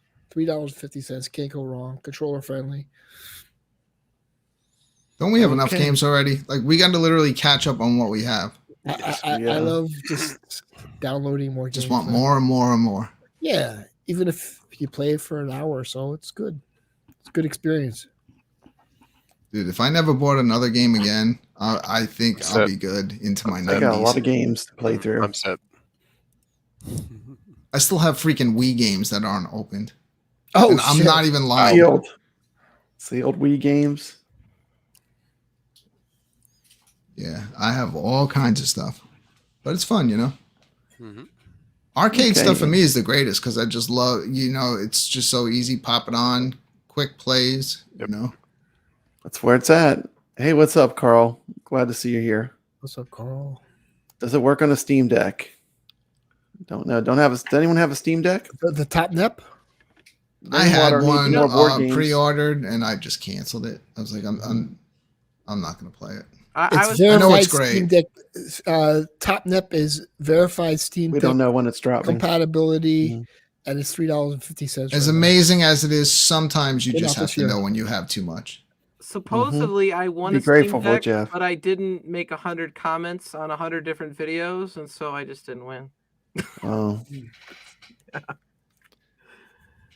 Well, it looks really good. I'm not like. My thing is, I'm not like big into handheld stuff much. Yeah, like I just don't play handhelds too much. I love the concept of it, but as you get older and your vision isn't as good anymore, everything's real small. Like I put on my reading glasses to play a game. So like the Switch OLED is so amazing in OLED, with the pure blacks, and I'll love to like look at stuff on it. But then when I put the game up on the big screen. It's like you could just see so much more side. That's how I like to play. I like to. Brooklyn, how often do you play that walkabout golf? Do you still play that in VR a lot, or once in a while? Yeah, I do. I actually do, very much. And I that's another one I really enjoy, hanging out with people and playing. What's your favorite VR game? That's up there because again, it's just kind of relaxing, and it really makes you feel like you're playing golf. You completely forget where you are when you play it. Awesome. But that's again, I've played so many VR games. You gotta say, I've had VR since the day one when the Oculus Rift came out. I had it, and I've been playing VR ever since. But I think the Quest 2 was the best set to come out. Because it makes it so much easier for people to get into VR because there's no setup involved, there's no tweaking. You just put the freaking thing on and you're ready to go. In the early days, you had to have some technical know-how and have everything set up correctly and have sensors all around your room. Now everything's just like built right into it. Oh, you don't need the sensors anymore? You don't need anything, man. You're completely free in that thing. So, because so I don't need a PC either. You don't need anything. And what's great is you can connect it to your PC. So if you have a strong enough computer, you can stream wirelessly to it. They keep advancing that, and there's also a program called Virtual Desktop, which is like great to have. It streams games effortless. What's it called now? Effortless. Tell me the name. Through what? It's called Virtual Desktop. No, the name of the VR headset. Oh, well, they call it the Meta Quest 2. It's the Oculus Quest 2. It's a ton of fun, man. Again, why I love VR so much is because you can kind of like pop it on, play, for like an hour or two. It's not like it's like you could just have a good time, some quick playthroughs. There is a game that is a retro game. It basically like puts you like you're standing inside an old retro world, and you're just standing and you're getting attacked. I saw that. It's so much fun, man. I always think about all you guys when I'm playing that kind of stuff. Blockbuster and Do they have everything? They got like the little joust, Let me ask you, guys running at you. The 128 gigabytes or the 256 gigabytes? The 128 is sufficient enough. Basically, it just depends on how many games you want to store in a thing. Okay. Or do you have to? But 128 will get you by. When they first came out, it was 64. And now they only make them starting at the 128. And I have that one. And it's definitely... I have it filled up, but it's definitely fun. How many games do you have on your Oculus? Dude. Oh, how many games do I own probably close to 200 VR games. And there's 200 VR games on your 128 gigs? No, I can't put that many on there. Because some of the games like Resident Evil 4 is huge. Takes up a lot of space when you have that one on there. But that's also amazing. You got to earn your VR legs. You can't just jump into the crazy shit, so, but talk to me, Cuddles, because again, like there's stuff that's amazing. And then there's a lot of garbage that, what's the difference between the headset and the Pro bundle? What's the big deal? The Pro bundle? Mm-hmm. It might come with the headset strap. Yeah, headset strap and some kind of. Okay, that's good to have. I have that, and they even have ones that have an extra battery built into it, so it keeps it running for longer. Okay. It's a ton of fun. VR is great technology. It's the future. There's a new game that just came out where you build and manage your own arcade. It's getting pretty good reviews. I haven't jumped on it yet because in the previews, I'm only seeing like those kind of like ticket type arcade games, and I wanted to see more. I want to see more of like retro style arcade games that you can put in there and play. Yeah. Yeah, but I just spent $2,000 on PC components. Cool. Dude, just hit me up, man. Like I hate when people buy trash. Like you know what I mean? Like there's so many great titles. There are some puzzle games that you can just only do that kind of stuff in VR. And you being someone that like enjoys retro stuff, there are some games that will take you back into the 80s and take you through the history of video games. That will just blow your mind. Like stuff you can only do in VR. It's so creative. So I'm a huge VR guy. Yeah. Awesome. What kind of VR setup do you have, Nix? I saw you had a VR setup there. Yeah, I've got the Quest 2, and I've got PSVR for the PS4, and I'm waiting for the PSVR 2 for the PS5. Yeah, I have the bundle ordered for the PSVR 2. Highly awaiting that. See, here's where the PSVR 2 is going to push it. Number one, graphics wise, because it's running off the power of the PlayStation 5. And yes, it is hooked up on a cord, which sucks, but it needs to do that to run off of the system. But you're going to have adaptive triggers. You're going to have vibration in your hands, and you're going to have vibration in your head. So if like you're walking and brush up against something, you're going to feel it brush up against you. That's crazy. It's going to add that extra element. Where can you get the PS5 with this whole set that with the VR? You had to get invited to pre-order it, and I was sent the invitation to it. Yeah, I'm sure you can still get it. I think they just did that to stop like what happens, like where people buy a ton of them and sell them. Yeah, from price gouging, people buying stuff and then flipping it for profit. Yeah, if you go back on my page a bit, you'll see, especially over the summer, I was playing a lot of VR with people, from the arcade community. We were fishing together. We just hang out there and having a great time. It's a ton of fun. What you don't do it on Steam then, right? I can go through Steam it's pretty seamless, especially with virtual desktop if you buy some games on there. But again, I always look at it as like the iiRcade compared to, say, the Legends Ultimate, where people say, well, if I want to play Donut Dodo, I can stream that from Steam through my computer. I like the games when I just buy them from the Oculus store and they're there, you know what I mean? And they're ready to go. Okay. But it is pretty seamless playing stuff through Steam. When you do stuff through Steam, you're going to do it through your computer. When you're playing the games through the Oculus, they're already you don't set. You're not going to tweak the settings. They're already set to run on there. Okay. But I'll talk to you, man, because there's tons of games where you'll be playing games, but you'll really be exercising. Yeah. There's some amazing ones. But, dude, you clear some room. Clear a little room, to play. I have a little room. Yeah. Like, do you knock stuff over and stuff? Because it's probably pretty. I'm good. Pretty unreal. Is it like you feel like you're in another world? The last mishap I had was the night I got bowling, and the bowling is so realistic. I was in there with retro, like you could see like us floating around, and when you talk, like our mouths are moving, and we were just bowling, and I just forgot where I was at, and I went to do like a real hard bowl, and I smacked my hand into a piece of furniture. Oh shit! We were on there golfing with Goofy Foot one night, and he was banging into Oculus his couch. is the one that has a lot of games. That's what you're playing on, mostly Oculus. Yeah, Oculus 2. That's the one we play. I have It's crispy bacon.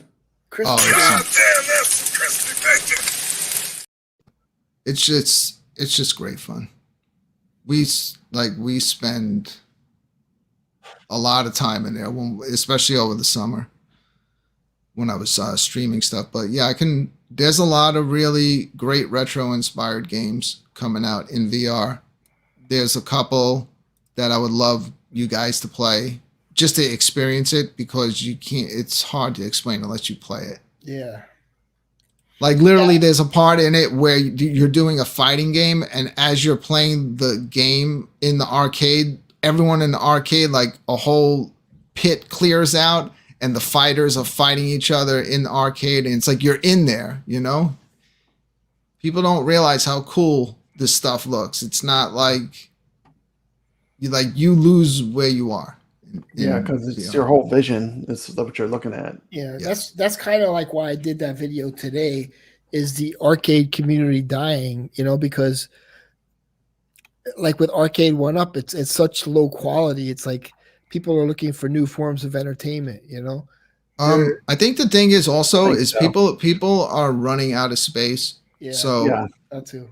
Like, here's how I look at what with Arcade Super 1-Up. collectors have a lot of machines already. I think so. I've heard people mention like Arcade 1-Up should do something where they have a store where you can add games. Yeah. But here's how I look at it. Yes, they should, but you can only buy certain games if you have a certain cabinet. You can't just buy any. So if you have this particular cabinet, as stuff comes out, you can buy that game and add it to that cabinet, but you can't add it to another one. So it makes it where it's necessary to have particular cabinets to be able to get certain games. It makes sense. Yeah, everyone's running out. Dude, everyone's running out of space. And I don't buy stuff with the thought of, I'm buying this. And then 2 months later when, they hang something else in front of me that I want, I got to think, well, what am I going to get rid of to get this? It is what it is, and unless I have my space, and I don't like things getting too cluttered. Yeah. The same way. So in some ways that would work. Like if you get like a Capcom Legacy cab that you get more Capcom games on, that works. But the problem is something like Marvel versus Capcom, where you have Disney and Capcom sharing a license. Like that Marvel versus Capcom 2 cabinet, with the exception of the Punisher, is about as good as that's gonna get once the online works, if it ever does. But you're right. I mean, like Capcom could have a cab, Midway could have a cab, Namco could have a cab. I mean, it would have to be by the publisher, because that's the only way they're ever going to agree to it. And you could probably sell them in packs and charge a decent amount for it. I mean, it would work, because I'd much rather buy another Capcom pack. I even if I spend $200 on a Capcom pack, I'm wasting less money than if I bought a whole nother arcade 1-up and had another one in my house. You know what I mean? Because I look at arcades 1-up, duplication, a lot of space usage. I look at them more as someone that's focused on selling the actual arcade cabinet than the game. Yeah, I think the games come second to the actual cabinet, and that seems to be like what people are buying with that. They see it as units sold and profits. You know what I'm saying? Like, sometimes it's hard to sometimes see the love, but there's a lot of love I find in it, because I'm passionate about these games. You know what I'm saying? Code Mystics definitely put love into KI, and you could tell. Mm-hmm. You know, it wasn't Arcade 1-Up, it was Code Mystics that put that love in. And you know, there's good things about the Street Fighter cab too. Obviously, it's got a lot of good games, and the spectate's pretty good. But the love is definitely in the KI cab. If they could transfer that love to other cabinets, you know, it would help. Isn't that the one OTG just bought for $1,000? That, not the Pro Line version I'm talking about. Okay. It's the same PCB, so the software is going to show the same. It's going to be really well done. But the cab itself, the problem with the Pro Line cabinet was that they advertised professional controls, and then what they did is they bought a mid-grade hapstick and without the switches, and put cheaper knockoff switches on the stick and then knockoff switches on the buttons. So they paid for the hap buttons and sticks, but they went cheap on it. And everybody's complaining about the controls that they suck. Well, that's surprising me, Steps, because they have to know that the people that are going to buy something that's like a 500 unit, those are the people that are seriously into that stuff. And those are the people that are going to notice anything wrong, imperfect, you know, not working even slightly off. But I'm a snob about that kind of thing. Like, I upgrade my controls. I put IL Euro stick and IL buttons or HAP competition buttons in most of my cabinets. And so I know about them. I know the difference between the HAP comp and the IL. I didn't at first, but I learned as I started doing these things. And yeah, they're going to notice. They're definitely going to notice. You shouldn't have to upgrade when you pay $1,000. I agree with you. I definitely agree with you. And then there's other, you know, random issues. You could go watch She Lion stream last night. Do you think that those will retain their $1,000 value because they're limited and numbered? That's the only saving grace for the people that bought it, I think. I mean, it is a saving grace, because if you look at that Burger Time limited number cabinet, I mean, people are paying like $1,200 for that Burger Time cabinet. You know, with all the stuff going down so low, since Thanksgiving, like, and being able to grab these things for next to nothing. Like, it was, some of them was so cheap, I almost bought one without even knowing. Like, I was like, I'll just buy it and keep it in the box until one day I have space. And I was like, what the hell am I doing? Exactly. Yeah. But here's the thing. I wonder how that's going to affect the next generation of cabinets that they put out. I'll give you my opinion. I don't think it's going to, at least in the communities that we float around in. I don't. I just think that as soon as something comes out, everyone's going to get great thing is they'll just excited again, want to have a day one, and then 3 weeks later, it's going to be, you know, $299, $199. There's two things to consider here, right? It's like, have they released the best of the best at this point? Is there much else? I mean, Capcom versus SNK, they could release, right? Daytona, Time Crisis, which, you know, they have limited things that they could still release. And so what are they going to do in a year or two when they run out of things to release too? It's not just a space thing as it is. How just many need to release some bangers.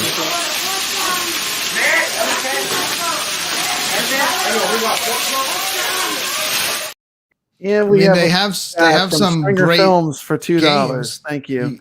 You know, Merry Christmas, fools! Super chat from Stringer Films. Thank you. It'd be cool if they put out like a Pac-Man, Miss Pac-Man cabinet. Just get it over with already. Stop putting out a new Pac-Man every single I year. agree. I would We get totally it. buy that. I Just- would buy a Pac-Man, Miss Pac-Man They cabinet. don't want to do that because they want people to buy the Pac-Man and the Miss Pac-Man. ridiculous, both. Dude, how many? But those how many things are ain't- Pac-Mans do people need in their house? I want I don't one know, but Pac-Man that plays them all. keeps selling, man. I will tell you this: when they lowered the price of their cabinets, they're pretty much all gone everywhere. Like around here, at least. Oh yeah, it's a great holiday gift for people. Like at the Best Buy today, they had like 2 Shaq NBA Jams and 1 Pac-Man, and before they had like 15, 20 cabinets, and they're down to those 3. And actually, they probably had like 10 of the Pac-Manias. And most of those Pac-Manias went out the door because people just walk in and go, "Oh, I need something for Christmas. Oh, Pac-Man, that'll work." And that's how they sell a lot of Pac-Mans. Yeah. It's just the title, and they probably sell more. I mean, I bet you they sell 5 Pac-Mans for every one of everything else they sell. I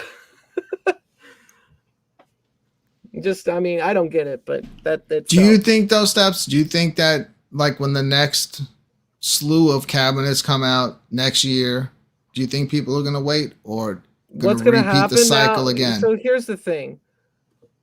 People are upset now, like CT Jason. He made that video where he spent all that money and he feels taken. And so there's people that spent the money that feel taken. There's people, even Moat last night got really mad on the weekly retro party. He was yelling, "Where are all you people that like KI when it was $700 and I paid $700 for it?" Well, a lot more people are willing to like it for $255.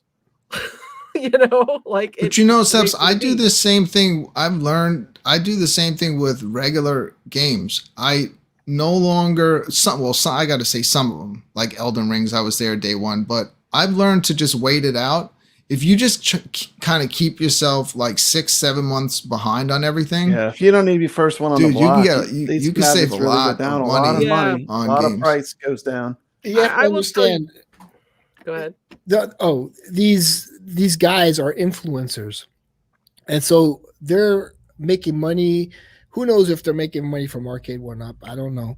I can't make that claim. I don't think anyone's making enough money for the for the cost. With the advertising, you know, they're getting the super chats, they're showing the new machine, they're getting views. And so in a way, like with Cologne, if I was really serious about Cologne, I would be discussing new releases, showing a bottle. That's what the top influencers do. They do that. So in a way, it's not that they need that, but they need it for their channel. Mm-hmm. Yeah, it's views. So Sorry to cut you off. the REXER show always has some valid points, but like with this one here is comment, like I both play and I use the spectate mode, especially on KI. When I could watch somebody play and I could say they're really good, I want to try my hand at them and put my quarter on the glass and get next.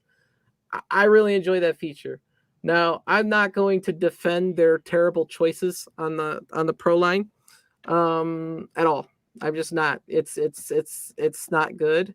They've had a lot of blunders this year. The MVC2 not being online, the Blitz, all 3 games weren't online for like 3 months, and then the KI Pro. And you know, we even got Travis and Retro Ralph at this point making comments about the KI Pro and the mistakes made. So you can't, if Travis, one of the number one people that promotes this stuff, is talking about how terrible the controls are and showing pictures of him replacing his controls in $1,000 cabinet, then they need to look themselves in the mirror and go, okay, we can't use these controls anymore. The HDMI out is messed up too. There's no sound. That's pretty much the case. out. Any like laptop or anything you get, usually you have to have a separate audio cable. They could probably fix that with an update. I'll give them a pass on the HDMI, and the controls are more alarming.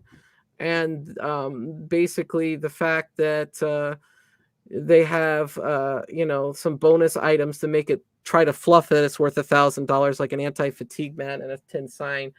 Just make the thing a fair price and put the right controls in it. You know? Yeah. I mean, if you're gonna call it Pro Line, it's gonna have to live up to that name. And the people that are gonna buy it are going to be the people that know that game inside and out.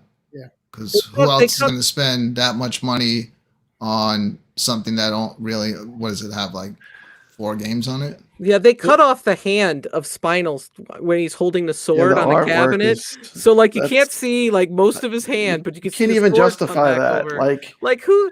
And, somebody signed off that was okay for it to look like that. I Well, mean, from getting the Marvel verse Bobby Capcom Boo can 2, do it right. Here's He's individual. A big company here's what can't I even think, get the art Brad. right? I mean, really?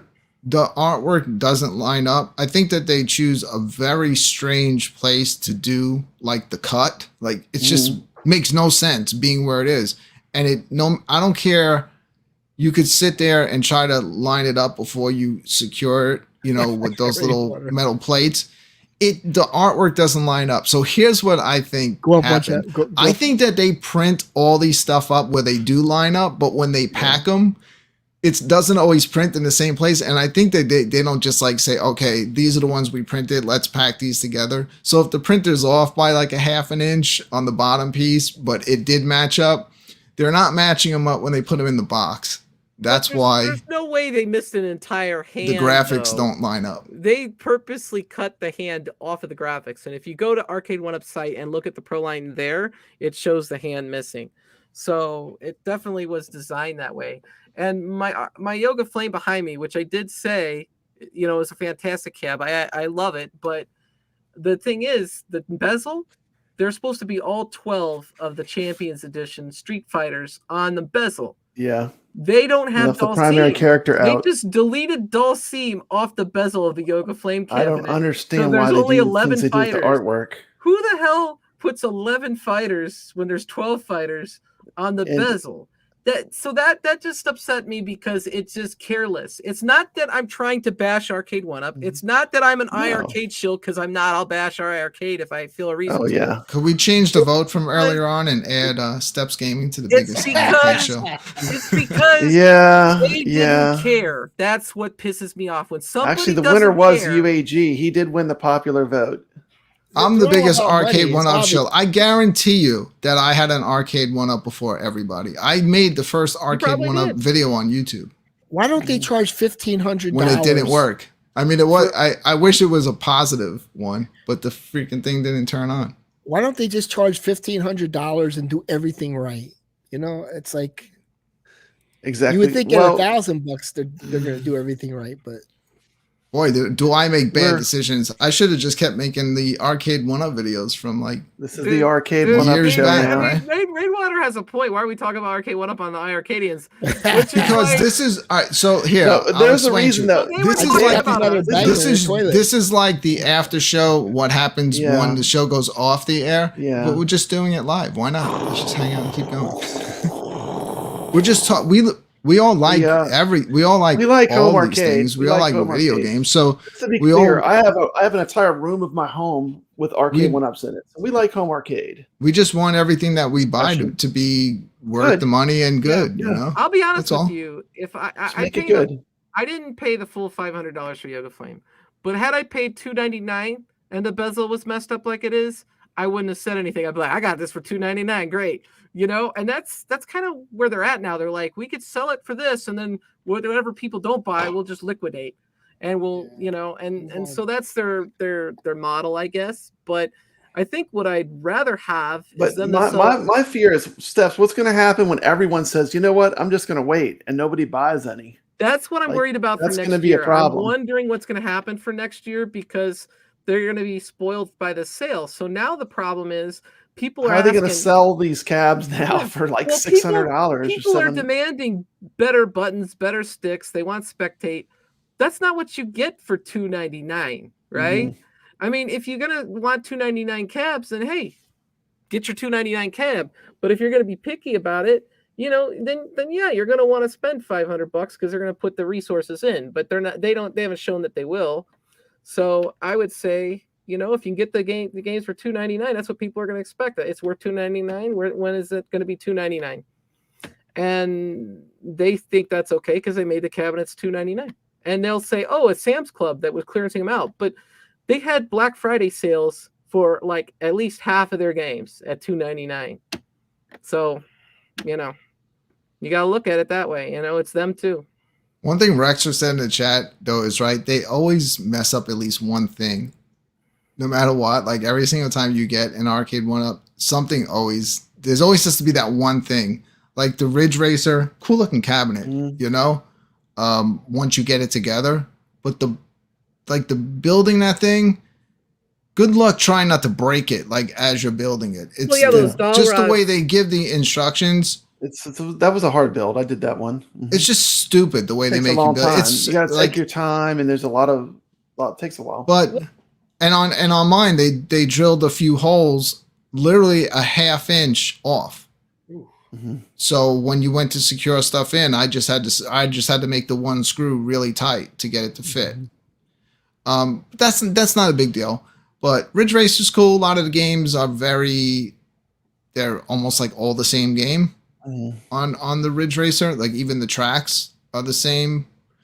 But they botched the sound. It's an easy fix. But this, like, why the hell? Who let that sound system get by on that thing? What sounds like you're playing it through tinfoil. They take all the effort to get the best licenses. They get the best licenses, and then they drop the ball. It's like they get the coolest shit. They got the killer app, the killer game, and then they just like. That's why I was saying I think that their first focus is selling a cabinet, something that looks cool in your house, and then the game comes second. Well, here's the thing. They're selling stuff to Walmarts and Home Depots and whoever takes it, right?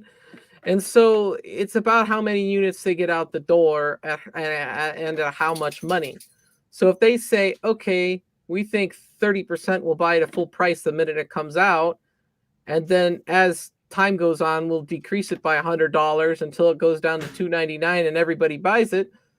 That's in their operating model. That's definitely something they have planned at this point. So they keep their costs low in case they need to liquidate, and that's where you're getting the quality issues. So if you're okay with that, then yeah, you could say I really like this title. I'm okay buying it for $500 right now, or I'm gonna wait till it's $299.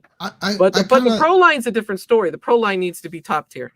Yeah. I kind of like the Ridge Racer. I think I'll have a lot of fun with it. But honestly, if I got it for the $299, if I would have paid full price for that thing, like the game selection on it can really kind of like wear thin pretty quick. Now, there's a nice hack for it though. Yes. Now that's a different story, you know? But that goes back to adding more games. Like how many racing cabinets do I need to put in my house, and take up more and more space? Like it'd be cool if they had a racing thing and then Arcade 1-Up put out packs. I'd buy those in 2 seconds to keep adding more things, Ridge Racer gave me a headache when I played it. And I think it wasn't until like Ridge Racer 7 where they made it smooth enough to play. It was just so choppy and headache inducing.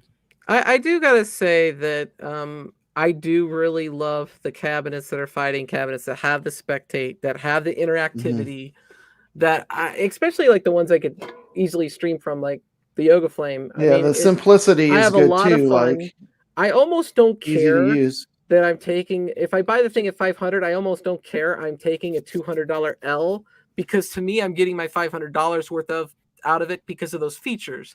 That's one of the reasons why I do love Arcade 1-Up. But if it's a cabinet that doesn't have those features, to me, I would be upset. Like if I bought Mortal Kombat 30th Blind because I don't like Mortal Kombat, but I just wanted to play with the community, and it doesn't have spectate and had a crappy monitor, I would be really pissed. And so I gotta say, with the people that love Mortal Kombat, not just that one, not just console fanboy or whoever, like I would be pissed. That was Marvel vs. Capcom. That's my game. Like that's my Grail game that I love. So like, I mean, I'll wait for it, but I mean, it's just like it's a bummer for me.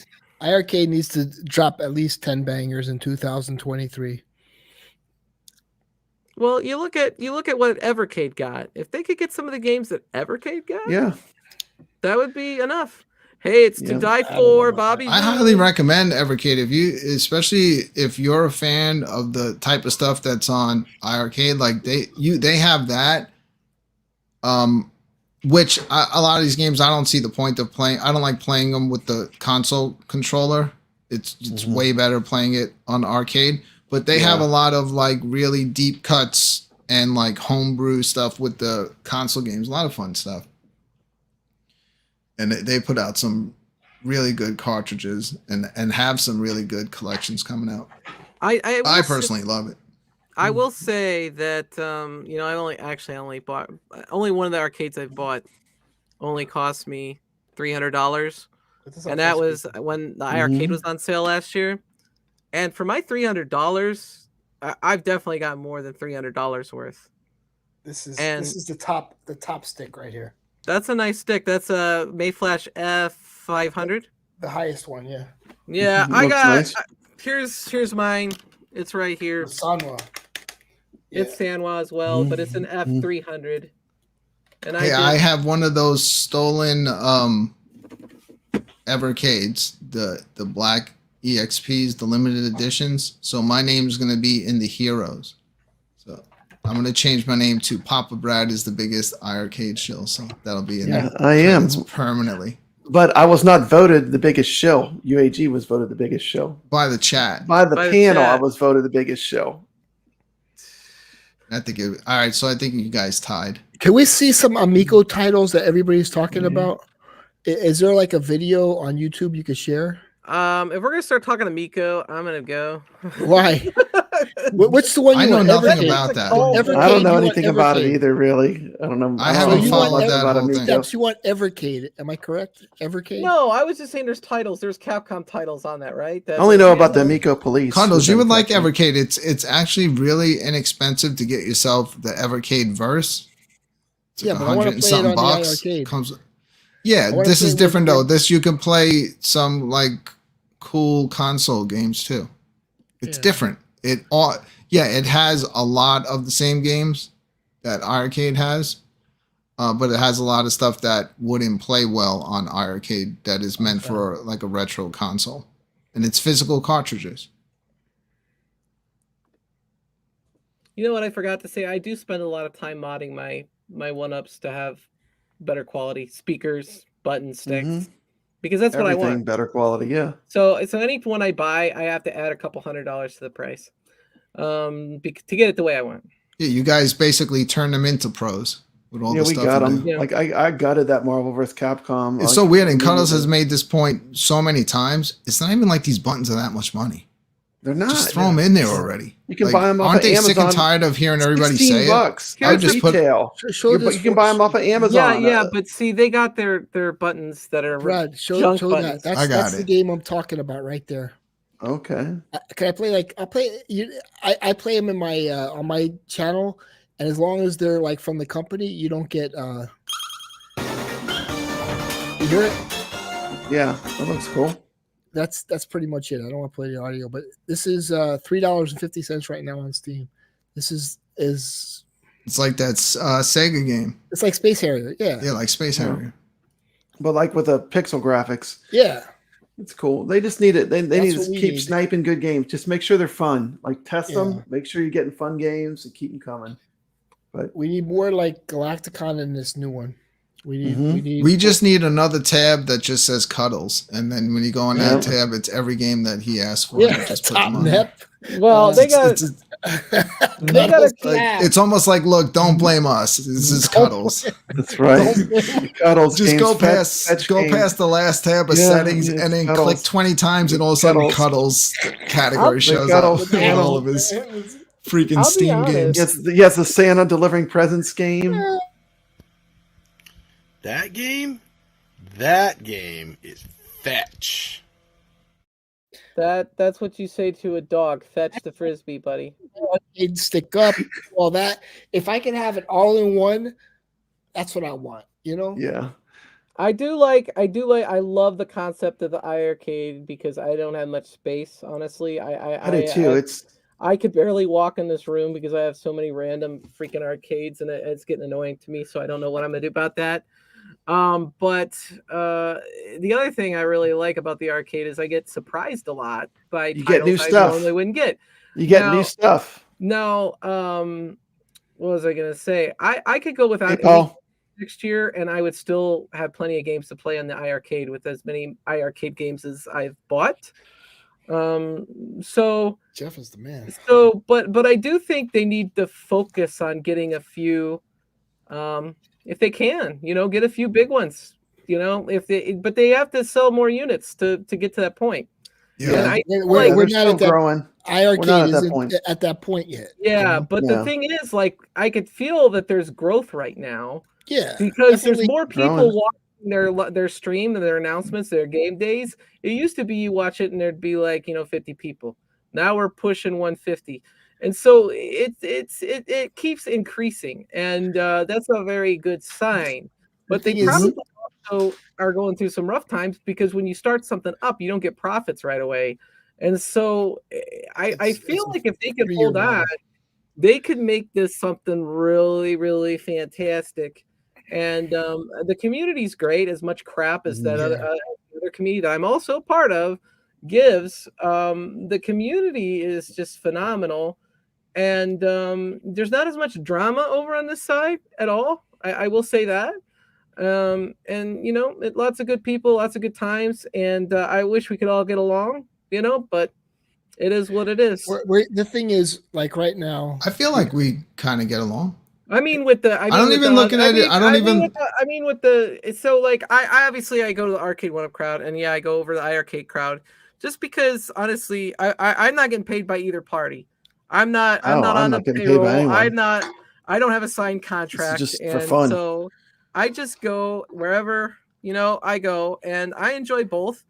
And I'll tell you the truth about both. I'm honest. I'll say, hey, I like these titles. I like this concept, or this is what I feel about this, and that's just like I think if everyone was together, let's say in one place at like some event, like I could take getting trolled and made fun of like, oh, that game sucks. I'm not going to get like personally offended. It's funny. That's funny to me. Online, it's okay. I've always said it doesn't like someone else hating something that I like and doesn't make me all of a sudden like it any less.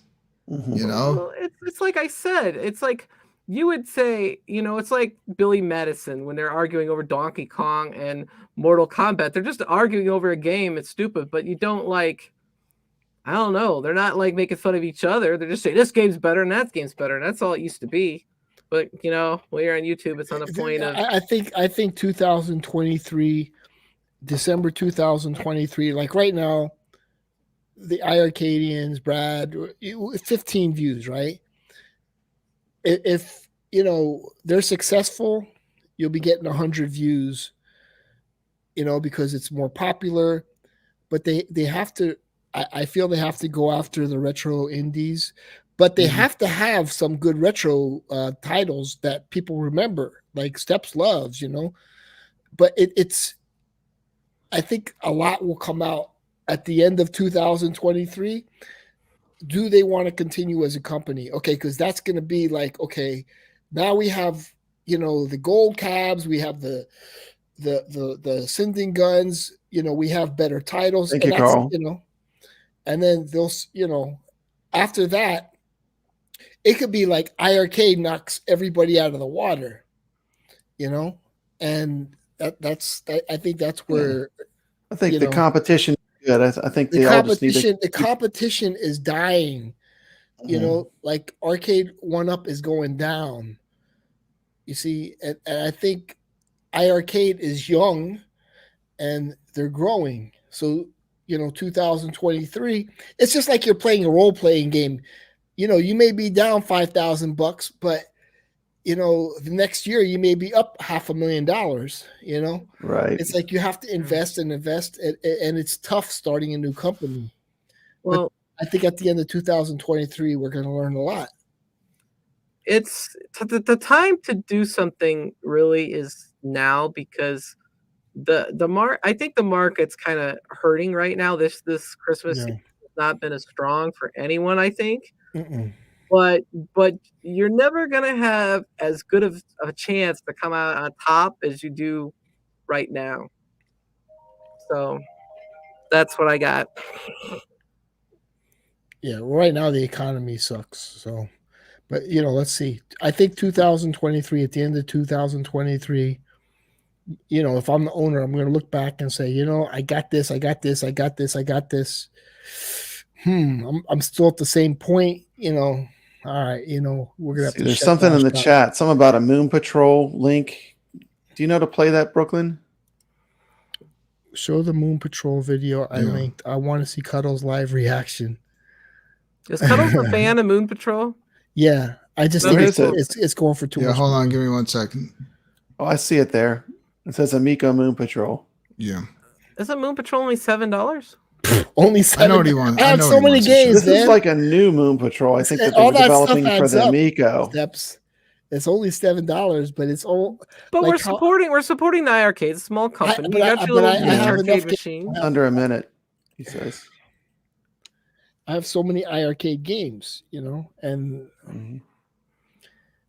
there's games I buy on Steam for $10 and I play them for 50 hours, REXER show wants to know, how do I join the iiRcadians? Yeah, there's no join. You're in. You're in. Everyone's in if you want to be in. Drop the link for him. Hold on.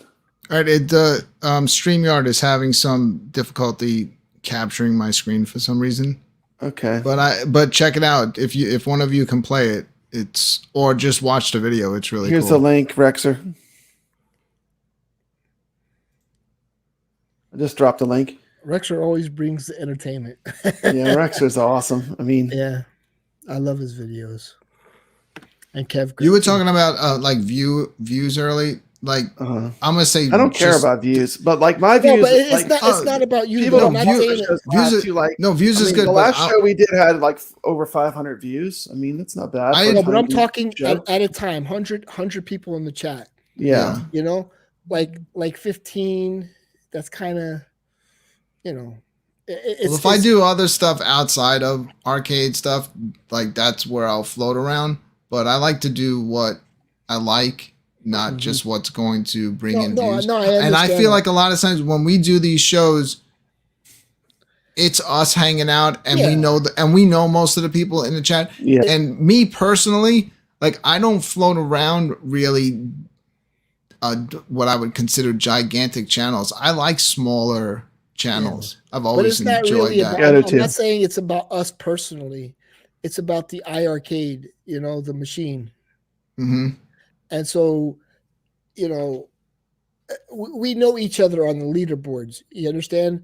It's like I'll see Nick's on the leaderboards. I'll see Papa Brad on the leaderboards. It's like, I want it to be where I only recognize 3 people on the leaderboards, It's just, we all recognize. So Cuddles wants to put slow mode on in the chat. What I'll tell you is that the same thing happens, Cuddles, on the 1-ups, but it's a little bit different. Like you go to the KI cab and there's a KI community, and they may not necessarily be in the Street Fighter community. You go to the Street Fighter community, they may not necessarily be in the KI. So you meet a lot of different people playing the different cabinets, and I don't necessarily get really good at one because I'm going all over the place. But most of them, honestly, I would say most people stick to their one cabinet they really, really like. They might dabble another, but most of them, who's only on the KI and who's only on the Street I want to Fighter. see the iiRcade succeed. That's I do too. The bottom line. Yeah. Yeah, we should get more like people. when I feel like when we're doing our shows, whatever you want to call this, if you want to call it a show, I like feeling like it's us and like the people in the chat room. We're all hanging out and we all have like a similar interest. Yeah, if there's like hundreds of people in there, I don't know. It just takes away from it. I just I like feeling like I'm hanging out. Enjoy this. No, I like this as well. Like small community. Like we have 15 people in the chat. Maybe I won't join the streams when there's 100 people in but I want to see 100 people in the chat, knowing hey, they're getting big, they're getting better, they're gonna get this company, they're gonna get this company. Yeah, like. I've never been one to. I've been on YouTube since YouTube's been out, but I've never been one to come on and force myself to do something that I don't particularly enjoy because that's what is going to get the most views or that's the in thing. I just do what I enjoy. So that's why you really can't, you can call me a shill. I mean, but you can call me whatever you want. But I do YouTube stuff and hang around YouTube communities of things that I enjoy. I enjoy the iiRcade very much and pretty much everything that comes out on it. So why not, hang out with other people that enjoy it and make a show out of it, play games against each other. That wasn't the point I was trying to make. More games. More games. More games is the point I was trying to make. Stay tuned. We all need more starting games. January 2023, my channel's being rebranded to an all-perfume channel. That's it. We're all going into cuddles. We're going to go into cuddles market. If I can't turn on slow mode at least once in 2023, I'm quitting. Rexer, are you joining the iiRcade community? I am. I had to shut some. Windows. Hey, it's Polo. What's up, Hollywood? Welcome to the show. Hey, everyone. Welcome to the show. Welcome. Thank you. What are we talking about here? I just tuned in, and I hear everybody talking about views and subs.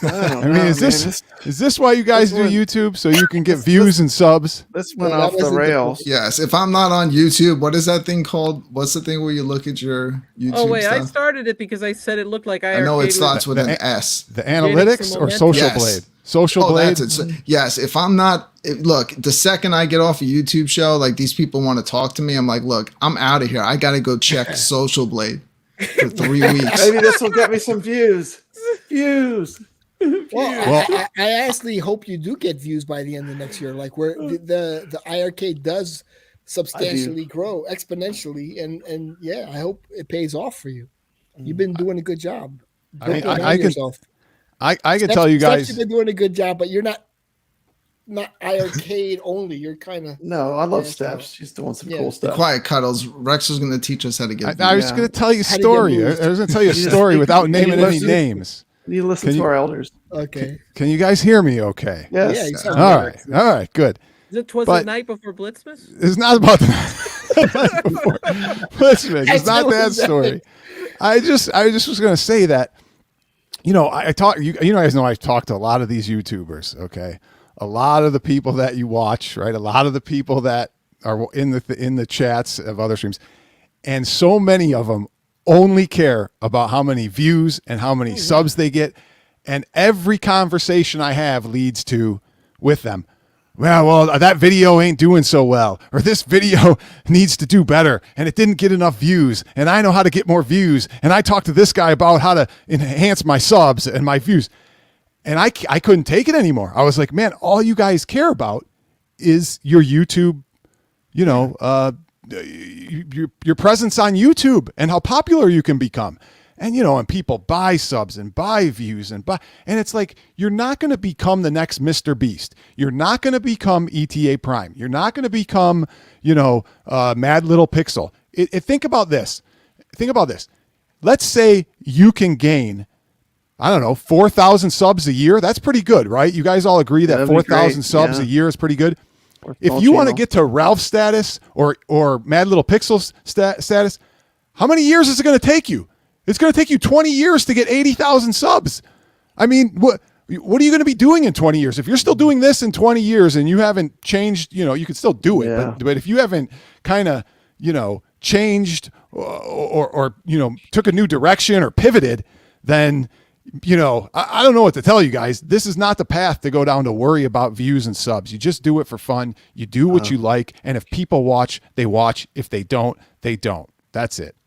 Okay. I wanted to say something real quick based on that. The only reason I said that I saw more people watching the iiRcade Game Day show just showed that more people were interested in an iiRcade. I wasn't trying to say that, hey, we're getting more, let's try to do this to get views. That wasn't my goal. My goal was just to say, hey, now's a good time for iiRcade to start focusing more on, getting some more attention, getting new people into the iiRcade so the community could grow. I agree. Okay, we got the super chats. We got to read iiCkabodcrane, $10. Happy holidays, fellows. Same to you. We love having you. Always welcome on the show. Always welcome in our community. We got a $2 super chat from Rainwater. Hollywood Polo is so fetch, and REXER is crispy bacon. So we're using two of our crazy words that we came up in our poll. Guys, in my store, I do have the shill hats and the Friday night arcade shill hats. But I wanted to talk to everyone about this great new product I have coming out next year. Okay. They're little stickers with numbers on it. Some say 500, some say 140. You know, it depends. So you basically, what you do is as you're live streaming, you stick the number that you want on your screen. So it's basically like, if I have one person watching my show, which is, you know, the usual count, I can stick 2 zeros right after that. It's an amazing product. Please make sure you visit my store. All right. No one's What the hell are you talking about? I'm trying to figure that out myself, Steps. I'm being an idiot. The camera is awesome, Brad. Well, thanks. But anyway, was shocked, REXER. Any luck with what? I just got back on. Still in shock. I'm just happy this isn't my show, because when it's my show, I got to sit here and concentrate and do. You guys mess it up and do everything, and that's great, because I know how hard it is to run a show and to monitor the chat, to make sure people get their cues and talk. So you guys cue me when you want me to talk. That's I like how REXER comes in. He bangs out a show. It doesn't have to go forever. Like, I'll literally be on for 3 days if someone doesn't stop me. Because again, I'm just chilling out, but it just happens to be streaming live. So I don't know why I always tell my guests, I'm like, I'm limiting it to an hour. That's it, an hour. And I like to only go 30 minutes if I'm doing it by myself. And here's one of the reasons why. You guys remember I did that less than 10. It was because I wanted people to hear what I had to say. And I know for a fact that if I do an hour, a 2 hour, or long stream, that the average person is not going to tune in to my stream after. They're going to check out after the first few minutes. They're not even going to click on it. But I'm like, okay, if I stream for 10 to 20 minutes, they might click in to see what I have to say. And if I can hook them with something cool in the beginning, then maybe they'll stay a little bit longer and a little bit longer and a little bit longer. That's why when I see some of these people who they do their streams, their 2.5, 3 hour streams, and then they get no views right after. Like you'll be done with the stream, it'll get 150 views.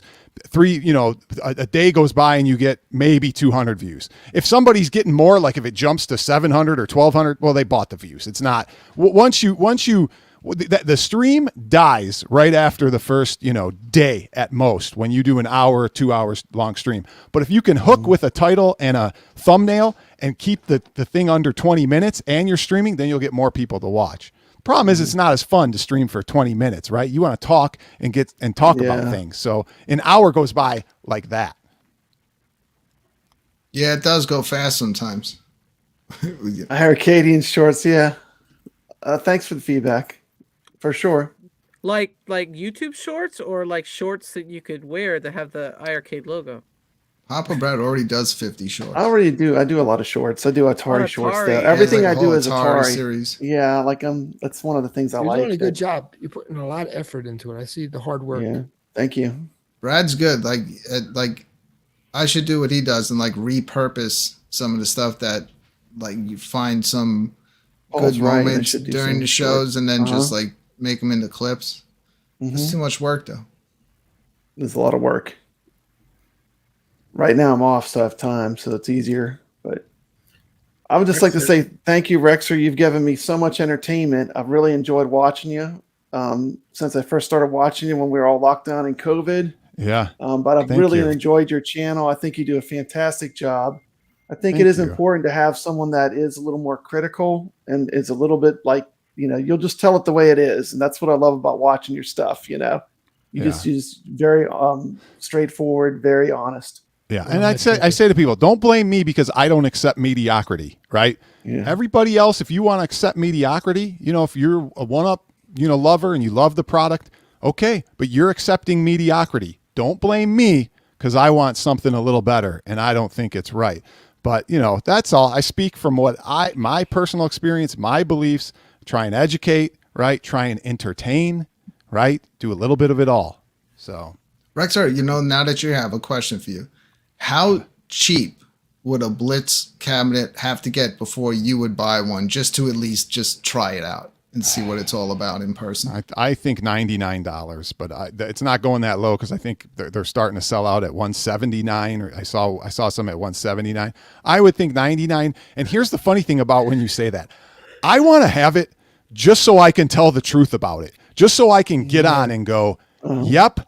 Now I've played it. I don't have to take other people's screenshots, and online play and look at it and study it and listen to people who I know are not telling the truth, who are not being honest.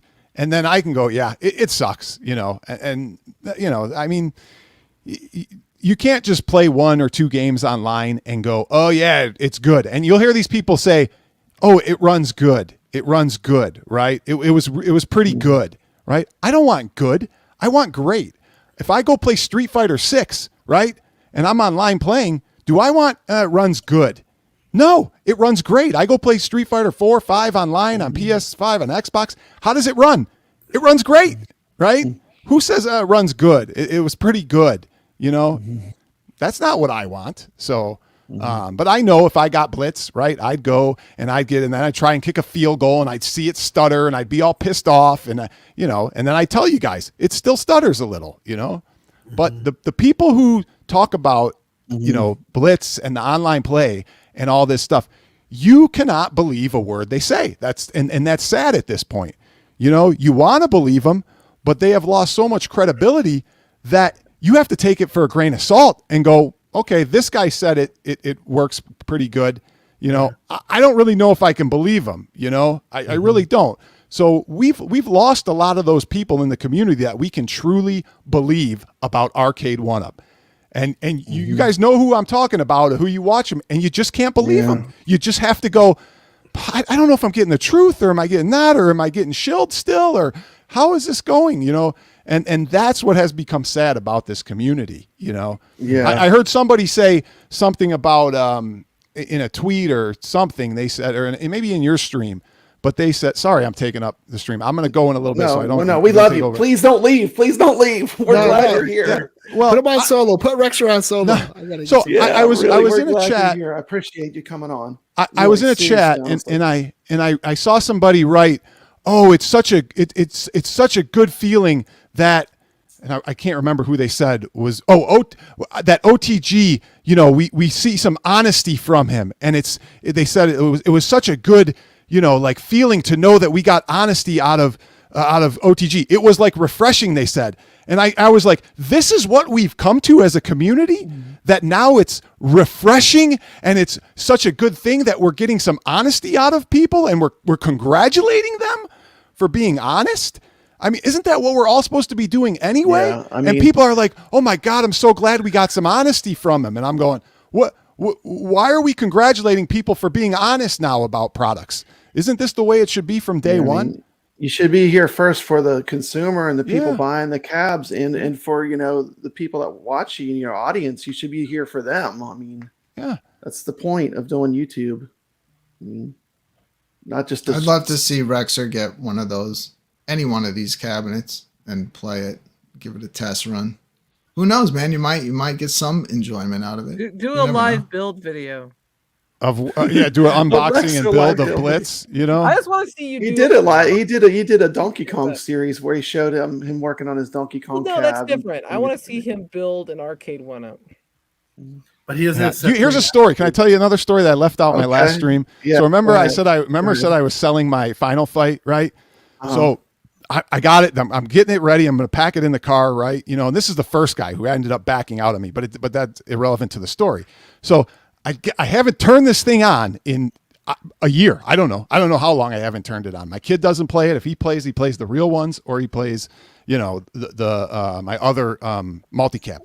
So I turn it on. I'm like praying it goes on, and I turn it on, and I'm like, okay, it went on. I see the arcade logo. There's no sound. I'm like, where's the sound? I start Final Fight. There's no sound. about 10 seconds into the game, sound pops on, and I go, oh, I was like going, thank God. I'm like, oh my God, is this thing going to have sound again? You know, like a toaster warming up. It needs to get hot. It was like a CRT warming up or something. You know, I'm like, oh my God, what?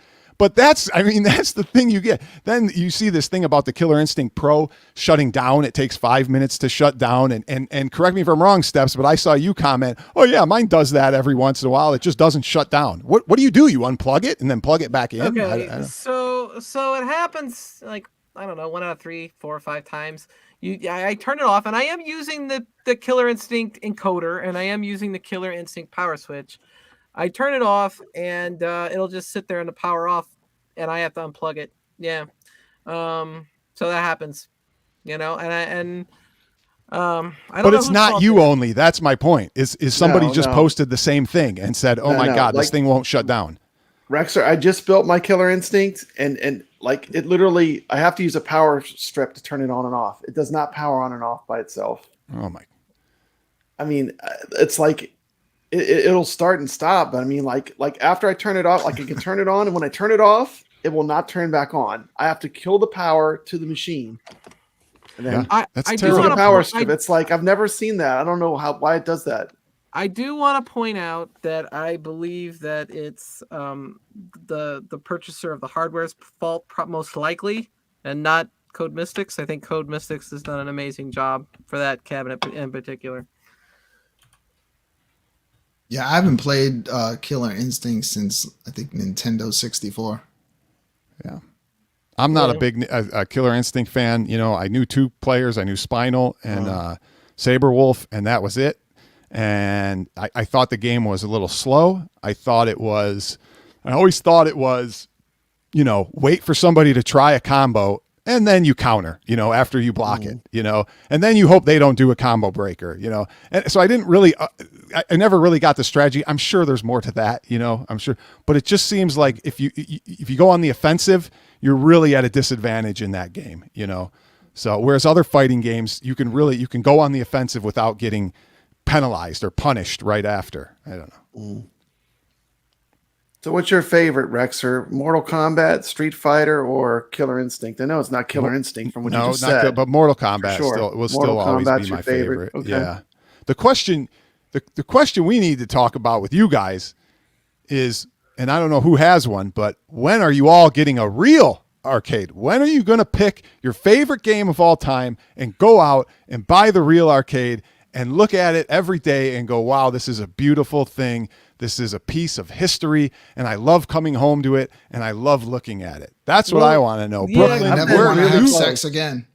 I do have a real arcade, but it has a multi-cade in it. But you know, I'm with you. I mean, there's definitely, you know, I could see that happening in my future. You know, I'll be sleeping in the arcade machine. Yeah, I'm gonna say that I almost feel like owning arcade 1-ups has kind of changed my favorite game of all time, because my favorite series of all time was probably Marvel vs. Capcom 2, and I'm a big X-Men vs. Street Fighter fan. But like the fact that MVC2 wasn't online when I spent that much money for that cabinet, it was very deflating. It was very deflating to me, and the way I feel about both the series and that cabinet. You know what I mean? It's sitting there. I'm hoping for better, but I'm still upset, and I'm still processing the fact that I bought something that wasn't ready, and they were okay with releasing it not ready. That it doesn't. Yeah, it was half baked. It doesn't make sense to me. And me saying that, I'm not trying to be an arcade 1-up hater. I'm just being honest. Either. I'm just being honest with you that like I shouldn't spend that kind of money and it not work. I expected the crappy buttons. That's their MO. It's fine. I was going to replace them with what I wanted. And I was okay with spending the money just because I like that cabinet, that title. But I was not okay with it not working for the money I paid.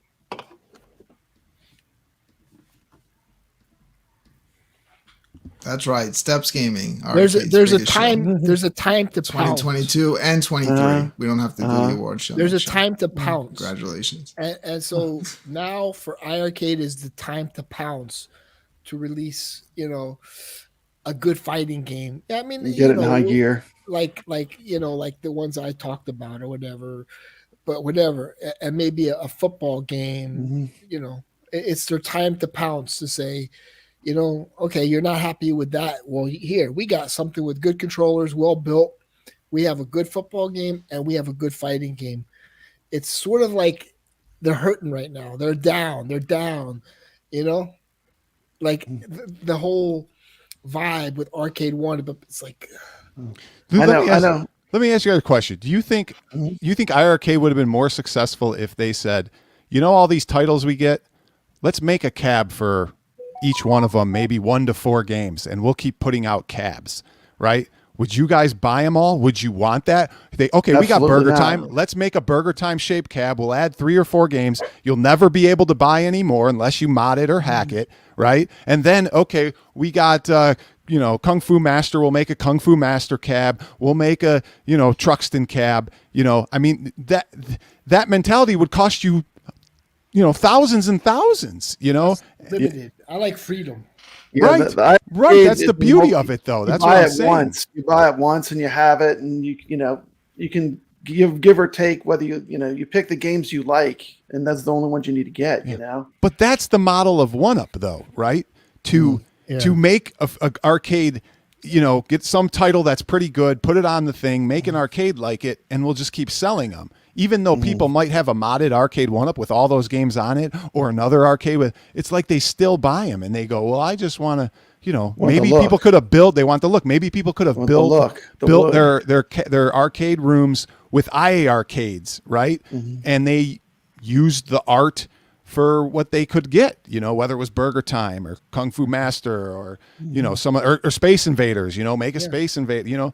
I don't know.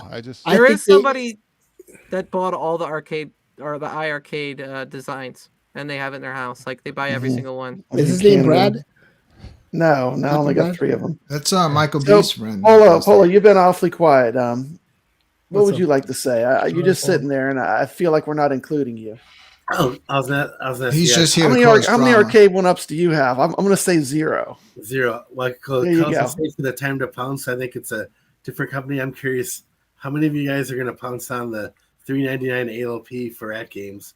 I mean, I would get it now 6 months ago if I didn't buy that transforming TV stand for $400, which I should have in about a week, and then I'm going to put my big screen TV on there. And I just bought a Gamer Mini for $40 off of eBay, and I've got the transforming stand, so that's going to be my new pinball setup. But if I could have bought a machine for $400 6 months ago, I never would have had to do that.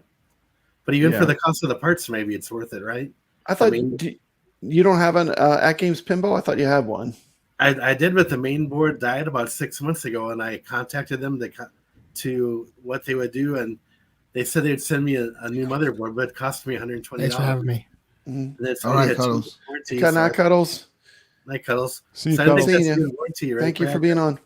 If that board died on me 2 or 3 times, I would be spending hundreds of dollars, like REXER is saying. But if I buy the stand, I buy it once, which I can use for multiple things, and then the mini's $40, only $40 to replace that. The little stand is only $100. So you're at the point where you're kind of doing like a halfway do it yourself, right? Yeah, pretty much. I'm gonna have probably like Saucy and Todd to help me with the setup, but I've got all the parts. I'm just waiting for that TV stand. Well, don't you have the ALP still, Polo? You still have it? No, I ended up giving it to Jamie. I was pissed off about it. He got it for parts. He used the screens, and he didn't have a control panel, so he got that, and he just kept drank the rest of it. But I had to get rid of it too because I don't have the space in my room. Well, see, because I want a broken ALP so I can just put a PC in it and run FX3 on it. That's what I want. If you want a broken one, just buy one and have it for a year. Trust me, something will break on it. Actually, Rexer, Jimmy's going to sell his ALP. I bet he would sell it to you at a good price. Yeah. There's nothing wrong with that. He just doesn't play it. Yeah, but he'd have to ship it. That's the only problem. But he's got a shipping company. Maybe he could do it. Oh, well, yeah. All right. Tell them to contact me. I'm interested. Definitely. Because I already got the guts, because this thing right here, this upright, this is an upright pinball that has the guts. I already put a built-in PC in that, and it runs all my FX3. Build a cabinet around it. So now I just want to get rid of that and put all the guts in an ALP. But anyway, here's the thing. Would that be a better deal for you to get the new one for $399 anyway? I was thinking about it, but then I'm like, I don't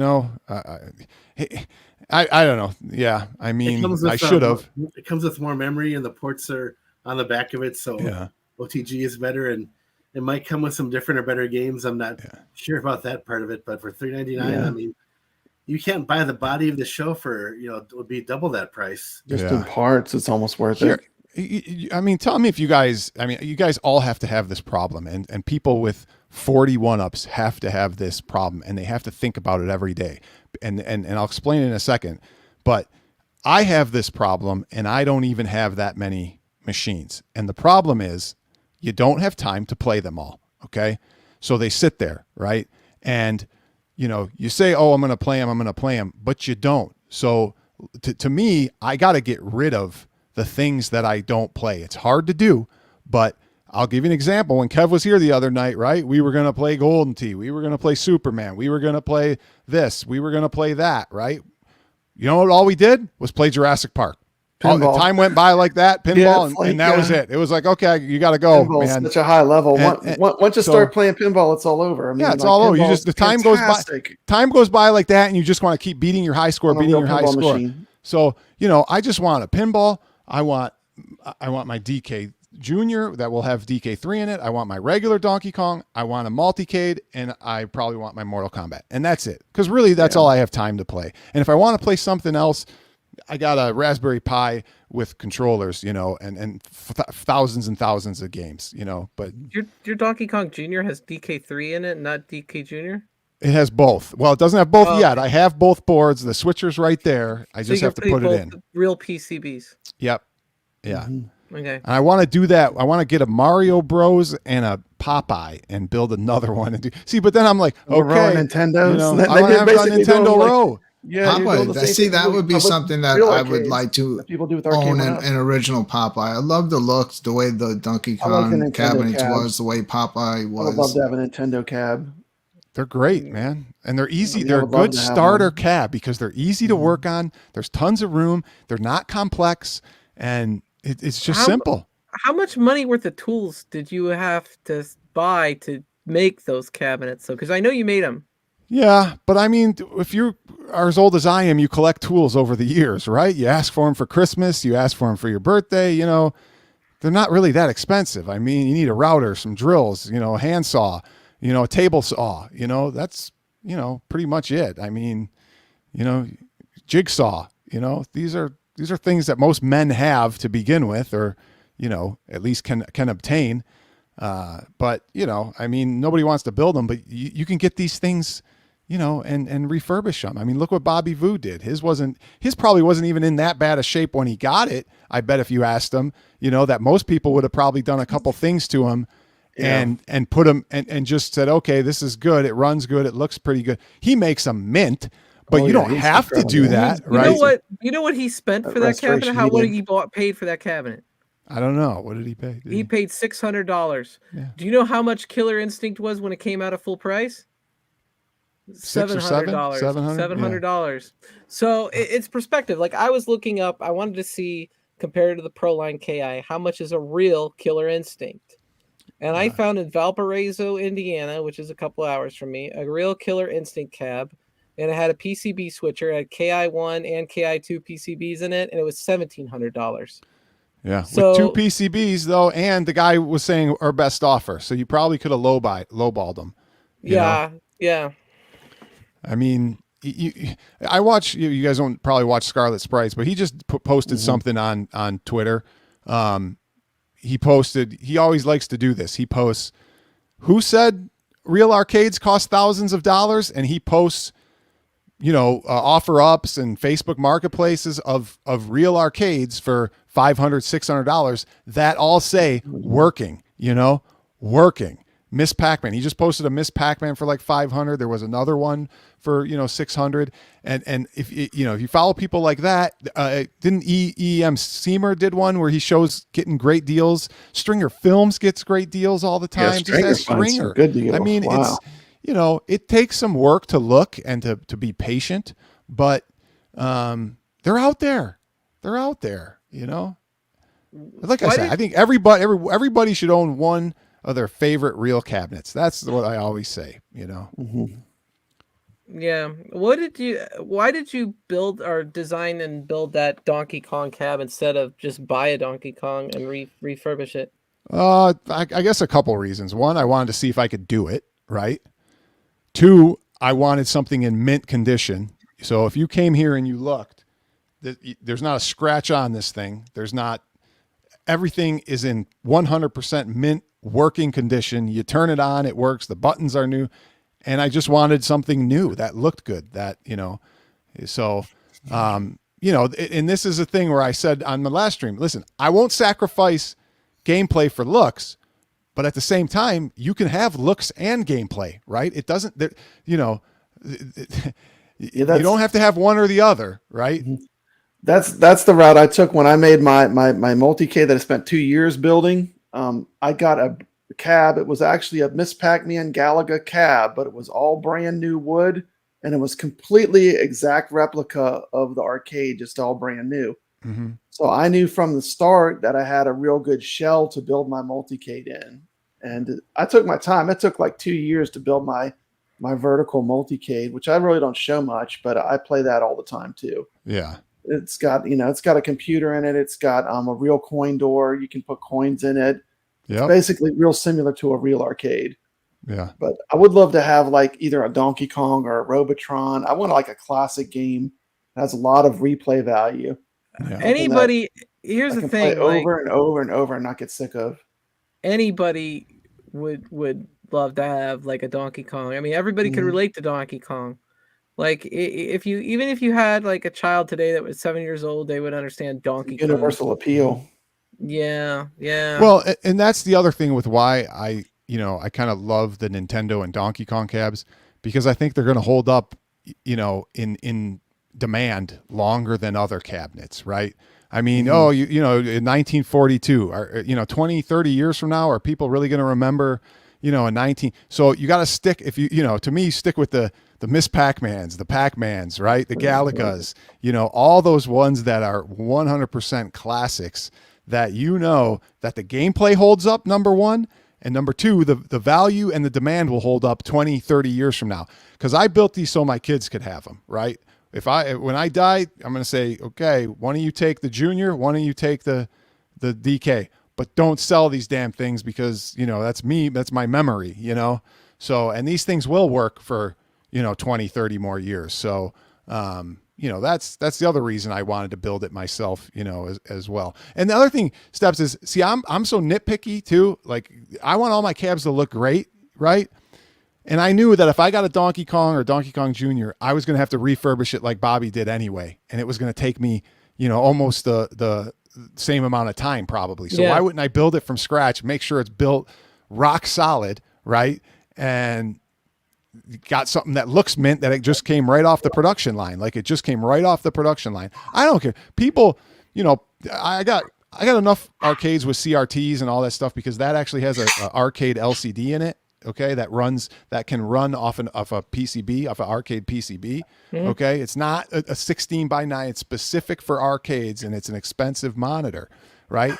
But people don't like them. They don't look as good as a CRT, but I put it in there because I want it to last. I want my kids to have it. I don't want my kids to have to figure out how to recap a CRT 20, 30 years from now. LCD is easy to work on. That's why it's easy mode. It's easy mode. Like, it's not authentic arcade, but it's easy mode. Yeah.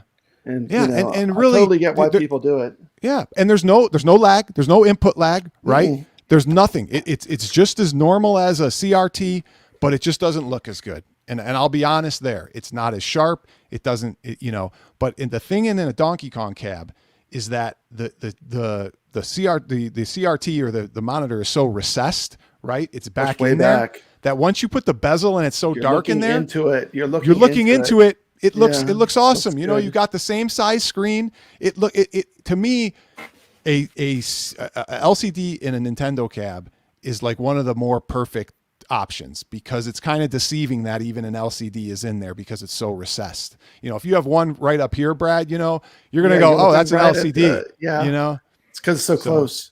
It's got to be easier for you to also mount it in there and cut the weight down by so much. It cuts the weight by 40 pounds, you know? I mean, these things weigh like 2 pounds, you know? And mounting it is simple. It's 2 screws in the thing. They're not heavy. You could mount it easy. I was going to do a video over the pros and the cons of arcade LCDs versus, you know, CRTs, you know? And the other reason is my one buddy, you know, and he always says, he goes, okay, I'll let it pass because this isn't an original DK Jr. It isn't an original Donkey Kong, right? So it's not like I have an original and I took out a CRT and I put an LCD in there, right? That's blasphemy. So, because taking the CRT out, that's probably even working, and putting that's kind of blasphemy. If it's working, you should never do it for sure. Exactly, and I wouldn't. And I got enough CRTs that I get capped and I get redone and I do all that. I don't worry about anymore, you know. And I forgot what I was going to say on the last thing, but yeah, they're not that bad. They're good. I don't mind them. So how much do you think I know obviously hours and hours and hours of time. Yeah. Well, how much did you invest in say that Donkey Kong Jr. cab? It's probably an $1,100, $1,200 cab and parts all in. Mm-hmm. I mean, the 2 main components are the PCB, $300. I think I might have got it for $250 at the time, and the monitor, $300. Right? And you say, well, why wouldn't you put in just a regular monitor that you use on your computer? Well, number one, they can't handle the standard resolution. It's not the right thing. It's not the right thing. It's not going to look right. It's not going to play right. Exactly. It's not going to look right. There will be some millisecond delays. They might have input delay. Not input, but you might have timing delay, response time delay. And then you'd need a converter if you were going to use a regular like monitor or LCD, and you're not going to get a 4x3 or, you know, the right type. So they make these specifically that they can handle the resolution that a PCB outputs, you know, and they're great. I mean, they're really good, you know. Yeah. I just wish they were a little bit clearer, because you're not getting 1080p on this, right? So, you know, you could, if I put a Raspberry Pi in there or something and then ran it to that monitor, it would produce a higher resolution. But from an arcade board, it gives you, a good look. Was the sticks and buttons hard for you to find? Because when I played them at Galloping Ghost, they're very different from other cabinets. Nintendo's got their own thing there. They got their own thing, and I got replacements from Mike's Arcade. Okay, now I have originals on my cocktail cabs, right? That were original from the original cocktail cabs. They're the same joysticks in the cocktails that are used on these. Okay, and I can tell you that Mike's, you wouldn't know the difference if you took a Mike's Arcade replica and put it into this. Now, this one has I want to say an Arcade Shop replica. They make a Nintendo replica as well. Arcade Shop. It is not even close to as good as Mike's. It has a different feel, but I got used to it on this because Junior has a little different kind of feel when you play Donkey Kong Jr. versus Donkey Kong, but my Donkey Kong downstairs has a Mike's Arcade, and it is awesome. And Kev played it, and he's like, man, this is like loose. I'm like, that's how they are. They feel like they're loose, but they're not.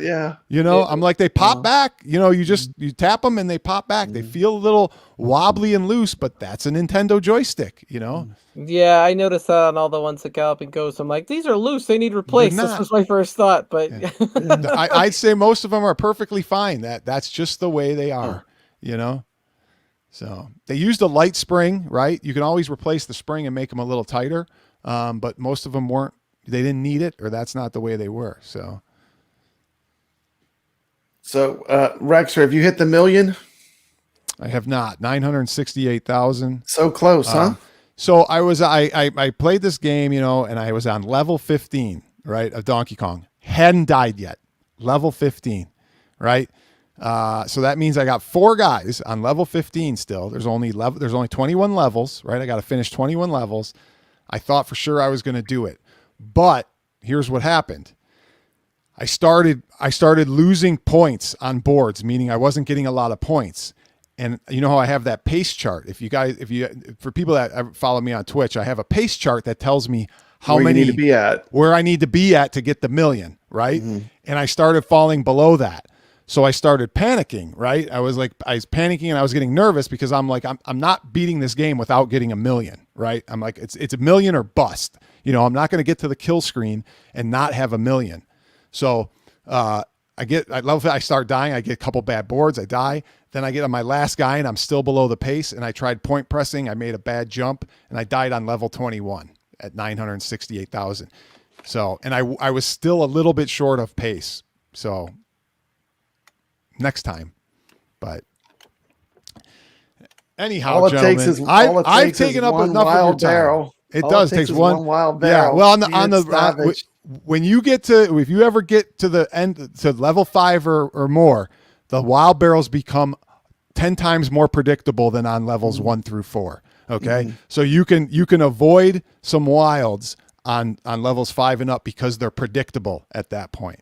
But anyway, Brooklyn, hey Rexer, Papa, thank you. Hey, I just want to say, you mentioned this on your show the other day, and I also wanted to agree with Rexer. Support Glenn and pick up a Build-A-Cade. I ordered it like literally an hour after he went live. Yeah, I've had it here for a while, but I just don't have a pie yet. But I think Glenn told me you can build it without having the pie and then just add it later. How much? How much? I'll community post your review like I always do stuff, that we do together. We'll try to get it out there. It was only, what was it? Like $90 plus shipping and tax made it like, I think, do you remember? Well, it was $10 off. And then he dropped the price after I bought it. Yeah. Then it was $10 off. I would say all in, it might've been $110 for me. I think I got $10 off. Yeah, no pie though. Yeah, it's a nice little build it with your kids. It's a nice little project. It's a nice project. I'm the same as you, Brooklyn. I haven't put it together yet, but I know I'm gonna enjoy doing it, and it's a project, and why not support Glenn? I was happy that you mentioned it because I don't really awesome. I don't get this and be like, okay, now I'm gonna cut a video together about it. I just got it because I want to have it. For myself, but I'm glad that you brought it up, and a lot of people should pick it up. Yeah. But all right, gentlemen, have a Merry Christmas, Happy Holidays. We'll see you at the New Year online. Maybe who knows what I'll have in store. It'll be hopefully something good. One of these days, I'm just gonna go online and I'm gonna do a chill and chat, guys, because I'm kind of exhausted from coming up with all these ideas. Somebody, all right, one story before we go. One story before we go. Well, I do. I come up with something. I mean, I burned money. I burned money on my last stream. I literally set it on fire. Money, so the He tricked Kev on that too. Kev thought that was real money. He did. All right, I gotta go. The kid needs me. And all right, I'll tell that other story another time. We'll see you. Hey, Chase. Thanks for coming on. Hello, Chase. No problem. Thanks. I'm getting really, really tired. If you guys keep going, I need to get going. I think I'm delirious, but Brad, I was going to ask you, Rexer. I've been delirious since 9 p.m. I was wondering, since Michael said that they're going to focus in the spring on games, they're a software company, and the 4-player games are coming. The guns will be coming once the Bluetooth is figured out. If that'll be enough to entice Rexer to buy an iiRcade. Well, I thought it'd be funny if he bought it and then started trolling us. I don't know. This piece of junk. Well, you could give him the same. You can give him the same story he just gave us about Glenn's Retro Show. It's supporting, a smaller company. It's supporting the community, and all that, and get him to get one, right? Well, he's different. He's different than us. I feel like he has what he needs, and he has other things that are more important to him than having like another multi-cade type. One thing's for sure, he'd always be welcomed in the iiRcade community, though, and he is a legitimate gamer. I mean, you want to see someone who can play some games. Rexer can play some games, classic arcade games, and I have a lot of respect for that because I know how difficult it is to be good at those games. He put this video out the other day showing this pattern that you just do on Pac-Man. You just keep doing it over and over again. To the end of How the hell does game. he remember that pattern? That's awesome. That's what retro gaming, you know. He's a good retro gamer. Yeah. But yeah, let's wrap it up. Thanks a lot. I'm gonna run the outro. Hollywood, you have anything you want to say? I feel like we haven't let you talk much, but I'm so glad you're here. I'd like to say that you're always in the chat. You're always so welcoming. You're always so nice to everyone. And I'm always glad, like when I see you pop in, I'm like, you know, it's like a friend, you know, because like you're always positive, you're always good, you always add to whatever, and whenever you come in a stream, you always add to it. So thank you for that. What's crazy is in 2023, me and Hollywood Polo are starting an all drama channel. All drama channel. Hollywood Polo, really? Yeah, Hollywood he's gonna Polo. do all the Stayed out of attacking line. while I I'm act agree. completely innocent. Like I Okay. act like I have All nothing right, to do with let's it, so see he it. gets all the blame. Okay, Oh, who's yeah. buying It's him gonna the be awesome. sunglasses? Who's buying him the sunglasses, man? I've got a great pair of glasses I can put them on next time. Got some Sweet. blue blockers. There we And go. you You heard it. You heard it here shirt. first from the iiRcadians coming up next year. Yes. Hollywood Polo's drama channel. Brad, join us sometime. You know, like we have our Tuesday show, High Noon with Hollywood Polo, Tuesdays at 2 p.m. Central. I mean, you guys can come on and be in the chat room, and we'd love to have you as guests, or if you want to just play online at that time, if you're free, just pop in. Okay, it's on Tuesdays. It's on Tuesdays YouTube. On Twitch, 2 p.m. Central. Okay, I don't have Twitch. Like I'm an old guy. Like I don't have Twitter. I don't have Twitch. I need to get into this. Oh, it's free, Brad. Just install it on your Okay. computer, even your phone, and you can do it that way. You don't Okay, have cool. Twitch? How old I don't are have you? Twitch. What is Twitch? I didn't even know what Twitter was. It's like another TikTok? YouTube, but like all gaming streams and stuff. Pretty much, yeah. It's more gaming focused. Facebook and YouTube's all I've all used right Snapchat? now. You have Snapchat? No, I've heard of it. I'm not on myself though. All right, time for bed. All right. Well, when did that? Dad, what's the matter with you people? Thank you. I'm up with Thank the you. breakfast. 2-3 hours, whatever you want to play. I'm down if I got it. Let's go. You pop that iiRcade on. You want to play some golf?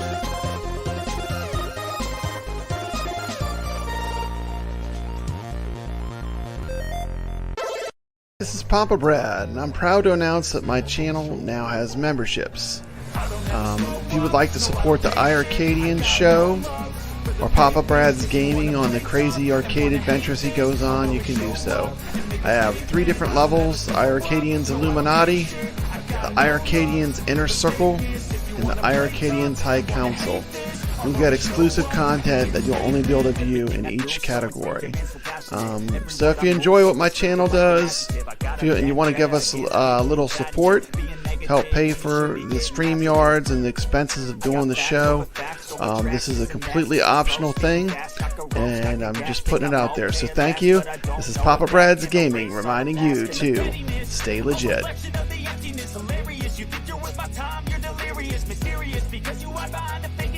Inferior, you know I'll always be a bit superior. Get off of me, this ain't no humble brag. I want you to hear words, you can say them back. I want you to feel free from the chains at last, and to believe in what you got, it was built to last, yeah.